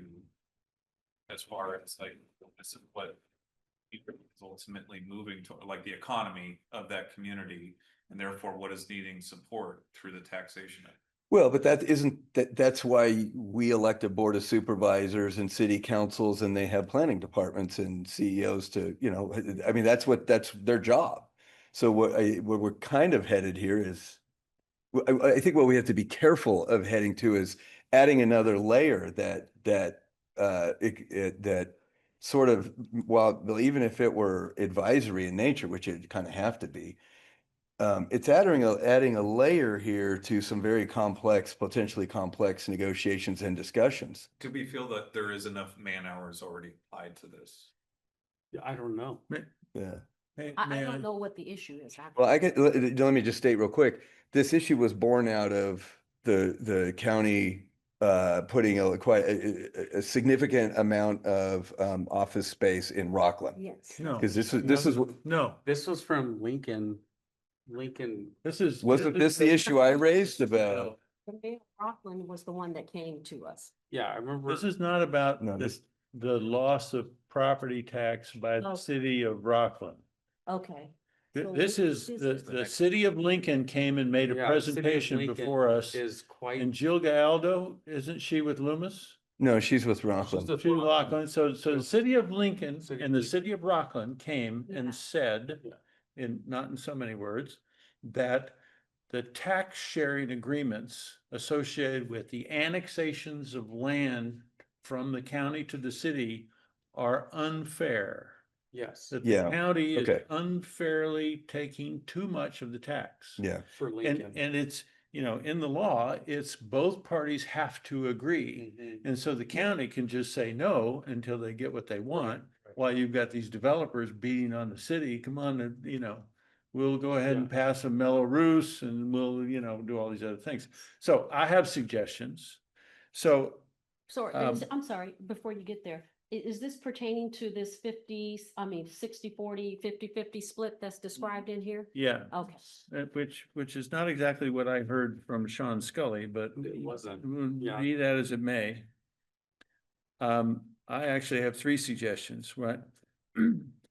Number one is, I would, if I could, I would require the county to provide a detailed accounting of the revenue requirements as part of the negotiations. My understanding, again, from talking to Sean Scully at the City of Lincoln, is the county won't do it. The county won't provide. We need this much, 40%, 60%, whatever it is, because these are our costs that we're gonna have associated with this land being annexed to the City of Lincoln or to the City of Roseville. Page 2. They won't do it. I would require them to do it. I would also require them to respond to requests for negotiations within a reasonable length of time. So the other thing that, again, Sean Sully has told me is that they're requesting the county to sit down and go through, it's already been approved by LAFCO. It was approved months ago by LAFCO. The city is asking the county to sit down and negotiate a tax share agreement, and the county won't come to the table, right? So give them a time limit. I don't know, 90 days, whatever. And if the county and the city cannot reach agreement, I think that the county should be subject to binding arbitration. In other words, if the two parties can't reach an agreement, then I think there ought to be binding arbitration. You know, the old, you know, one side picks somebody and the other side picks somebody, and those two people pick a third person, and that becomes the panel for an arbitration. And the decision of the panel becomes binding, at least on the county, because that's all we can bind. Can we confirm what you just shared with somebody from the county to make sure we're hearing both sides of the story? Because you keep referencing Sean in your Yes. recommendations. So The city of Lincoln Yeah, and the city and of Rockland came at the last meeting and said, we're being treated unfairly in these tax sharing Can agreements. we get somebody from the county to think actually it'd be confirm great. that? Yeah. I think it'd be confirm great. That before we start going forward. Can I- I'm always leery of hearing one side of a story. Sure. I agree with you, Loretta. My question is here, this is obviously an issue. There could be a lot of solutions. But is this something that we are going to incorporate into a charter, or is Yeah, this something that, what are we gonna do with it? Yeah, You know what I mean? yeah, I just. Einer's got great ideas. Yeah. I could come up with a couple of others, you know, but the reality is, what are we as this committee going to do with this? Exactly. It would be the recommendation for a type of committee that's specialized in Yeah. that as a task force, correct? Wow. No, you know, the county staff put the idea of, well, you could have a committee. I don't think the committee's a good idea. Or exactly the, you know, it comes in perpetuity, Brennan Act, you know, all these weird things. You know, I think that we can put in the charter, I don't know how, I haven't tried to figure out where we go. But responsibility for the county to respond with data in a timely manner to requests for tax sharing agreements. And if the two parties can't reach an agreement, I think binding arbitration is a viable option. So we just said that the responsibility of this function is in the CEO's office. So now we're making this, now we're making this the charter, the Board of Supervisors, by putting it in the charter. would still be the CEO performing it. It's just gonna But- put the accountability. Specifically addresses the CEO's duties, not the I'm sorry, the Board of Supervisors' duties, not the It says both. CEO. Yeah. Not the CEO is not addressed in the charter. It is. No, it's not. Well, The It's part- CEO has his own, is under the duties of officers. Okay. It's right there. 502. Chair, But if I there's- could- under the general provisions, there is like fiscal provisions, and that's, general law shall govern the assessment of property, the levy and collection of taxes. The adoption of the county budget, and the appropriation. Chair, so can I we're- respond briefly Yeah. on some points? The Revenue and Taxation Code, Section 99, sets forward the process for these discussions of these tax share agreements. It includes timing for responses. So this is likely a matter that is already set forth by state statute and is one that, at least from my perspective, is not one that is one that can be considered under the charter. So a lot of the process improvements that you're talking about are already included in that statute, and we can provide further briefing on the specific timing, but that is something that is already covered by state statute. Appreciate that. I would too, because this is Yeah. kind of an area that I've paid attention to in particular. If it's okay with the group, I live in an area that I think has been, paying really close attention to this and more information on the details of what we already do would help me. I appreciate that. Is this, if it's established in statute, then, and the county is non-compliant, Yeah. is that, potentially the claim by Lincoln? Yeah, that's what. So I'm- They may be these non-compliant. tax share agreements are voluntary agreements. Yeah. So both parties agree to enter into them. What the city of Lincoln was arguing is basically there was an agreement on a tax share arrangement historically, and now over time it has become disproportionate. So Yeah. while they agreed to it originally, they no longer agreed to it. if it was Okay. They wanna and so they're refi the asking for deal. They wanna Renegotiation of it. I see. So Okay. is this perhaps another thing that we can, we don't want to blow off Lincoln and, Yeah. the fact that they sent a representative, it's just another thing that we can put in as an informational aspect Well, of this even when report. it does go back to like that. potentially a charter issue, like we're allowed to kind of mirror and echo the same statutory requirements, but elaborate on them. Mm. Well, I guess one of my concerns here is we're being presented with There's one one. that supersedes another, but if the statute is just generally. Not even one side, just we're being presented with one case. Yeah, I understand. So there could be city, I suspect anybody in the county planning department right now is pounding the desk going, well, what about, these other guys who do this to us, so to speak? So Sure. again, maybe a little more complexity to this than just the Lincoln case. Yeah. And not liking your deal 10 years later is pretty common, right? I mean, things happen. They agreed to it, they agreed to it. Yeah. There are more annexations proposed Yeah, for, The future. yeah. for the future of the cities in Placer County and going forward, what I'm trying to do is right now, the county has all the muscle. Because they can say, no. No, so what? You got Bosch that wants to annex to the city of Roseville. That's not a real thing because we're already. in Roseville. Right, Yeah. right. But if it was just outside the city and they wanted to annex, the county could say, no, not unless ABC. I just And- want to see both sides. And it's an I agree. it's an unequal negotiation Yeah. framework and Lincoln in the past has agreed to terrible agreements, but they agreed to them. I mean, Yeah. so what, Yeah. I mean, Let's because they look at- felt it was necessary. And but going forward, if we could do something to try to level the playing field.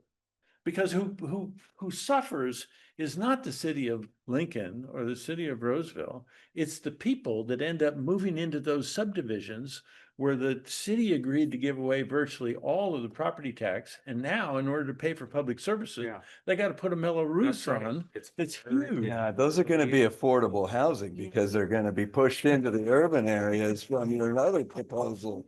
Stop. Hey, look, I live in Rockland. I lost 2 Costco's and a casino and now you're pushing affordable housing. Let's stop. Yeah, I agree. Oh, but I think. Just kidding. You're making good points, Anna, good points. Okay, So. You on a roll there, I.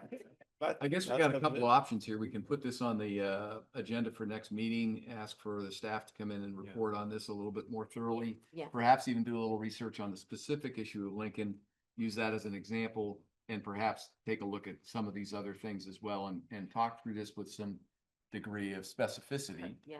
Or we could decide now to make this an informational, I guess we could kill it too, or we could make it an informational aspect in the report that goes forward to the board. Either way, it generates discussion. And I think the discussion at the board might be valuable. Anyway.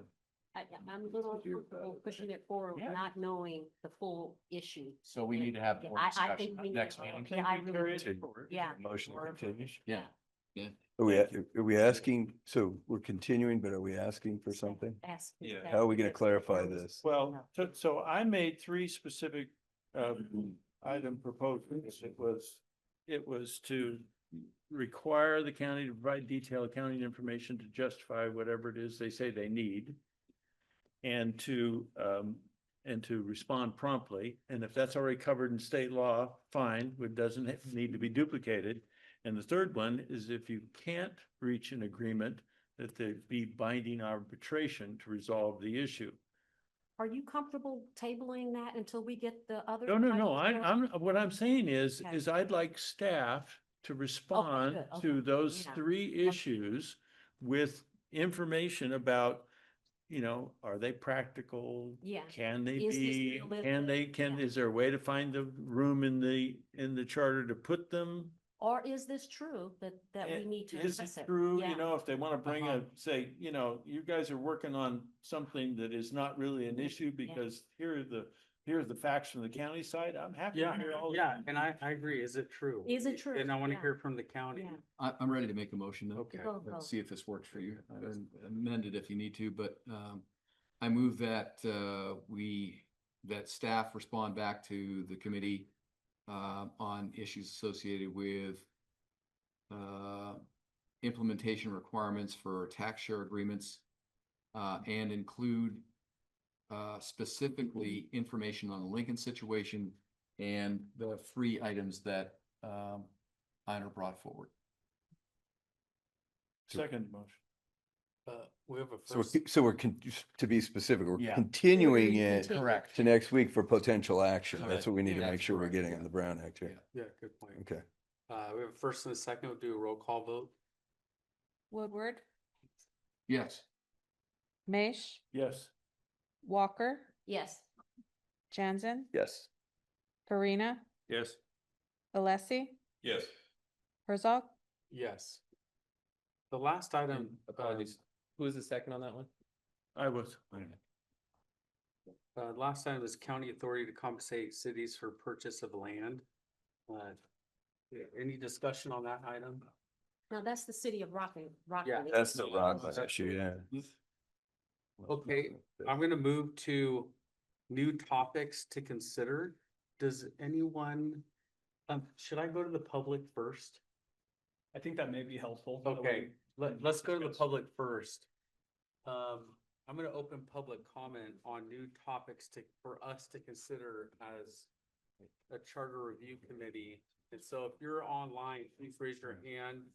And, anyone here in person wish to discuss any new topics?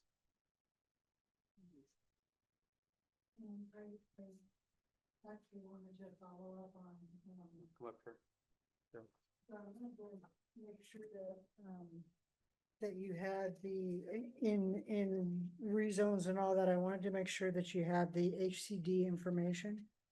So HCD, actually had an implementation process, and I'd like that reviewed, the HCD process for, affordable housing. I don't know if that falls under a totally new topic or not, but it actually echoed a lot of what Mr. Marsh brought up. And so as a new topic, what I'd like to see is that how do you match what the county has been implementing for the past 20 years with what HCD proposed for where things are located next to infrastructure, where there's services and things of that nature.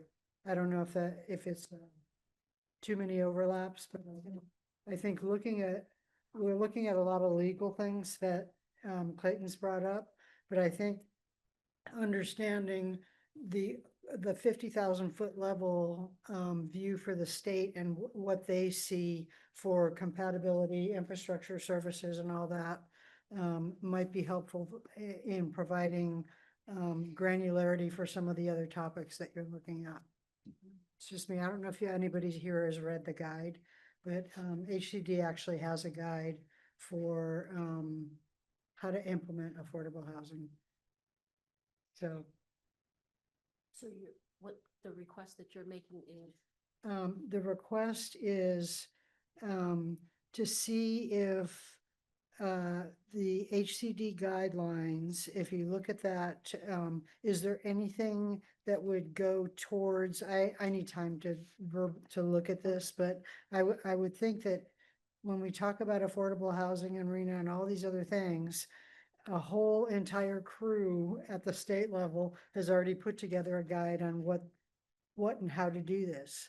So when you point to whether it's the planning or the planning commission or anybody and all the decisions that the board has made, is there any improvement that can be made via the charter to look at the HCD guidelines for, are we missing something as a county on why do we keep rehashing the same things? I don't think we followed the HCD guidelines because they kind of mirrored what Mr. Mike said. So why are we still in this predicament if we, I mean, we started with 75 properties and now we've got down to 15 and those don't even match what was in the HCD guidelines, even from my perspective. Okay, thanks. Is anyone online? Okay.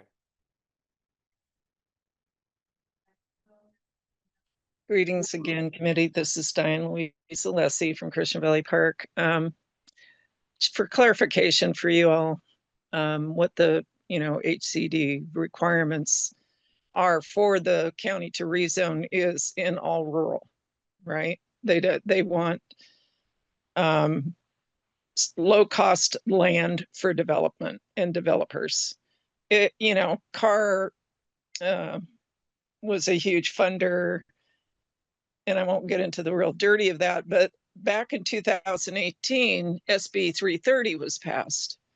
Well, if you look that up on HCD's website and plug in your address, you might be shocked to find out that the 2020 census overlaid a urban overlay. So the state is already, or the feds, let's say, through, state agency HCD, has used SB 330 to map out where urban is going to be.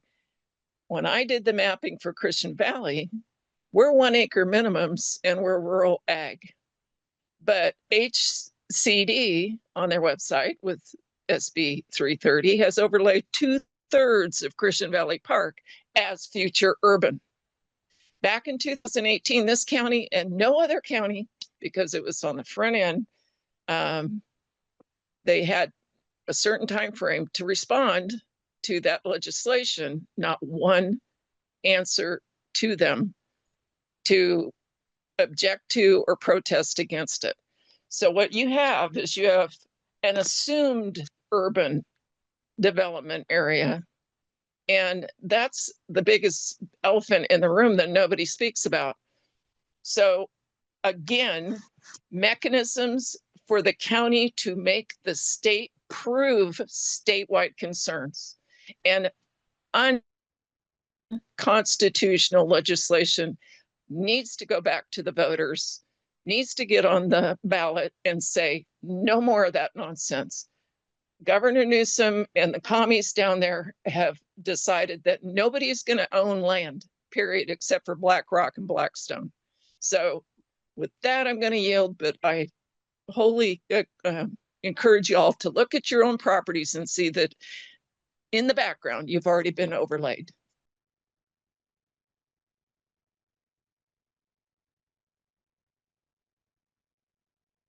Garabedian, you can make your comments now.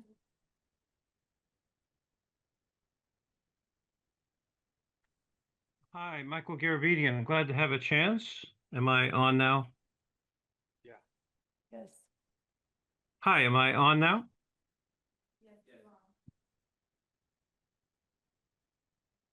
Hello? Yes, we hear you. Are we muted or? Yeah, we can hear you. We can hear you.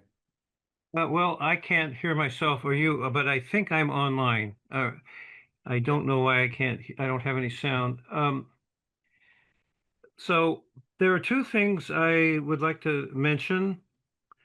First of all, the CEO office. I think a preliminary look at the structure of the CEO office and functions in comparable or somewhat similar counties or counties in a similar stage of development to see how things are allocated and what the structure is, number of people, number of functions, what kinds of additional programs are under that. Seems like quite a few, but I'd take an initial cut on that to do some kind of comparison with some similar counties.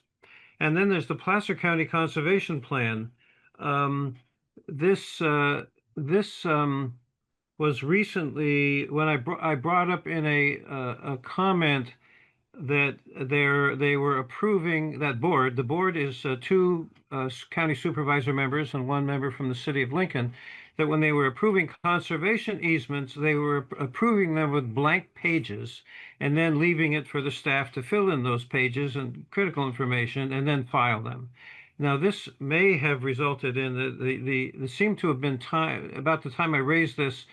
Some part of the PCCP may have shut down or closed down. I don't know. I haven't checked to find out. But I think that is the least of their unusual activities. And whether it's the independent review team that was set up, that's, as I understand it, chaired by the Army Corps of Engineers. It involves the state and federal agencies that meet, but the public is not allowed to go to those meetings, and critical decisions are made on these projects there. And then they pass through the planning process. Anyway, I think those are just a couple examples of serious problems I've seen over the years with the county planning and staffing.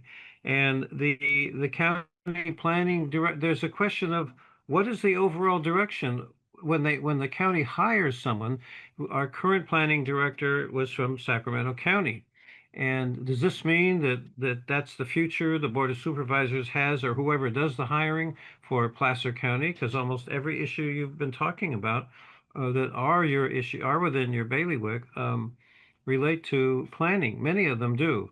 So I think there's a need for a fresh look at county and how it's doing. If we're too stuck in the past, a good example is the Placer County Conservation Plan itself, which was approved, as I said, illegally because under the Natural Community Conservation Plan law, it's supposed to provide landscape level ecosystem protection. I think as anybody can see, instead it's landscape equals ecosystem destruction. And that was indeed the stated goal, without using those words, of Supervisor Wygant, who felt that we should have a clean slate and not necessarily protect areas and then make up for it by purchasing others. And there's just, anyway, so those are my top comments off the top of my head, and I'm glad to be able to make them. And I hope you've heard me. I don't know why I can't hear.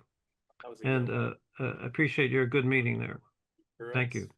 Mr. Garabedian, can you hear us? Yes, barely. So just a clarifying question, on your first item on the CEO office, is your premise that the current structure, what is your premise? What's your concern that you want the panel to look at? Is it overstaffed, too many programs? What is it you are identifying as an issue here? Well, I think that I've mentioned a couple examples earlier in terms of the relationship of the county to the local agency formation commission, which some of the discussions you've had have very much to do with that because the annexation process comes out with Lincoln at this time on the short end of things. But most counties I've seen are in a far better position when the role of LAFCO is to decide which entities provide municipal services. In the Commission on Local Governance in 2000, I attended several of that commission meetings, which led to the legislation that revised the law. And one of the major efforts there was to deal with that very question. An interesting example there was that one thing that was in the bill that was taken out of its last committee meeting was providing spheres of influence for for rural hamlets and communities to allow them to have a sphere of influence. And unfortunately, then Assemblyman Hertzberg and this League of Cities, arm in arm, well, I'm standing next to each other, got that amended out of the bill. Okay, thank you. If that had stayed in the bill, it might be a different story. Thank you. Yes, Appreciate your comments. very and welcome. We have what we needed. Thank you. Is anyone else online? Yes, I'll try to give it some more thought. Thank you. Okay. We're gonna close public comment and we're gonna go ahead and bring it back to the committee here. Any topics that we want to add? I am gonna ask that that we be aware that really requests should come from this meeting. And then when we leave here, we really can't make additional requests in between meetings for staff. And so I think sometimes what's gotten a little difficult is the additional requests or more information outside of the meeting. And so I'm not sure how to manage that. I'm not even sure exactly who's done that. But if we can limit our requests and be clear today in the meeting, then staff can work towards that and we can make new requests next time we're together. I think sometimes it's difficult for staff to interpret individual committee members or even people from the public and try to interpret and put it in the report without public comment and opportunities for us to clarify as a team. So if that makes sense, do we have any new topics? I'll start over here. Any new topics to add? No, I have none. Okay. No. Okay. Do you have any? Just a quick comment. I think there were two questions. The first was the CEO's duties and responsibilities, and I found Mr. Yermiti's comments fine, but I just don't understand what we're really looking at there. So I don't see an issue there. And Cheryl, I thought your comments were great as well. I call your attention to the report, the study that is currently ongoing. This is why I was emphasizing it so much at the last meeting. It's apparently going to be reported out to the board in November, and then also again in the next couple of months after that as well, perhaps. I think that some of your questions about HCD and that sort of thing should be an integral part of that report, and that would probably be a better forum to talk about these issues than this charter committee. That's my view anyway. So I have nothing further as far as additional items. Okay, thank you. Any additional? I agree with Dan. Most of the time. This time, 100% on that one. Loretta, do you have any additional? And I have none either. And so I want to thank this committee for investing your time and energy. I appreciate your attention to the public. You guys are doing a great job. And so I want to thank you. Staff, thank you for your report. Public, thank you for coming out and staying out late, and all those online, we appreciate your comments. And so please be aware that we're going to have another meeting, another opportunity for more input, and we'll notify when that's going to be. But next steps, do you want to share about any more next steps and details? Yeah, the only thing that I'd like to mention is the next meeting will take place in Tahoe. 3 p.m. date uncertain as of now. So I will be sending out emails to pull you all to look at dates and the next month or so for that. meeting. You have my vacation, right? I will double check to see if I have your vacation dates. Yes. We anticipate that more or less within 30 days. I More looked or at Clayton less. as well, but yeah, it's just from the fact that it looks like we're narrowing down items and not adding to them. I think it will be easier for us to shoot for more like a month time frame for the next meeting. Are we still all of the same opinion that we want it to be up against a weekend, either on a Friday or a Monday? I don't care. Tahoe So- weekend.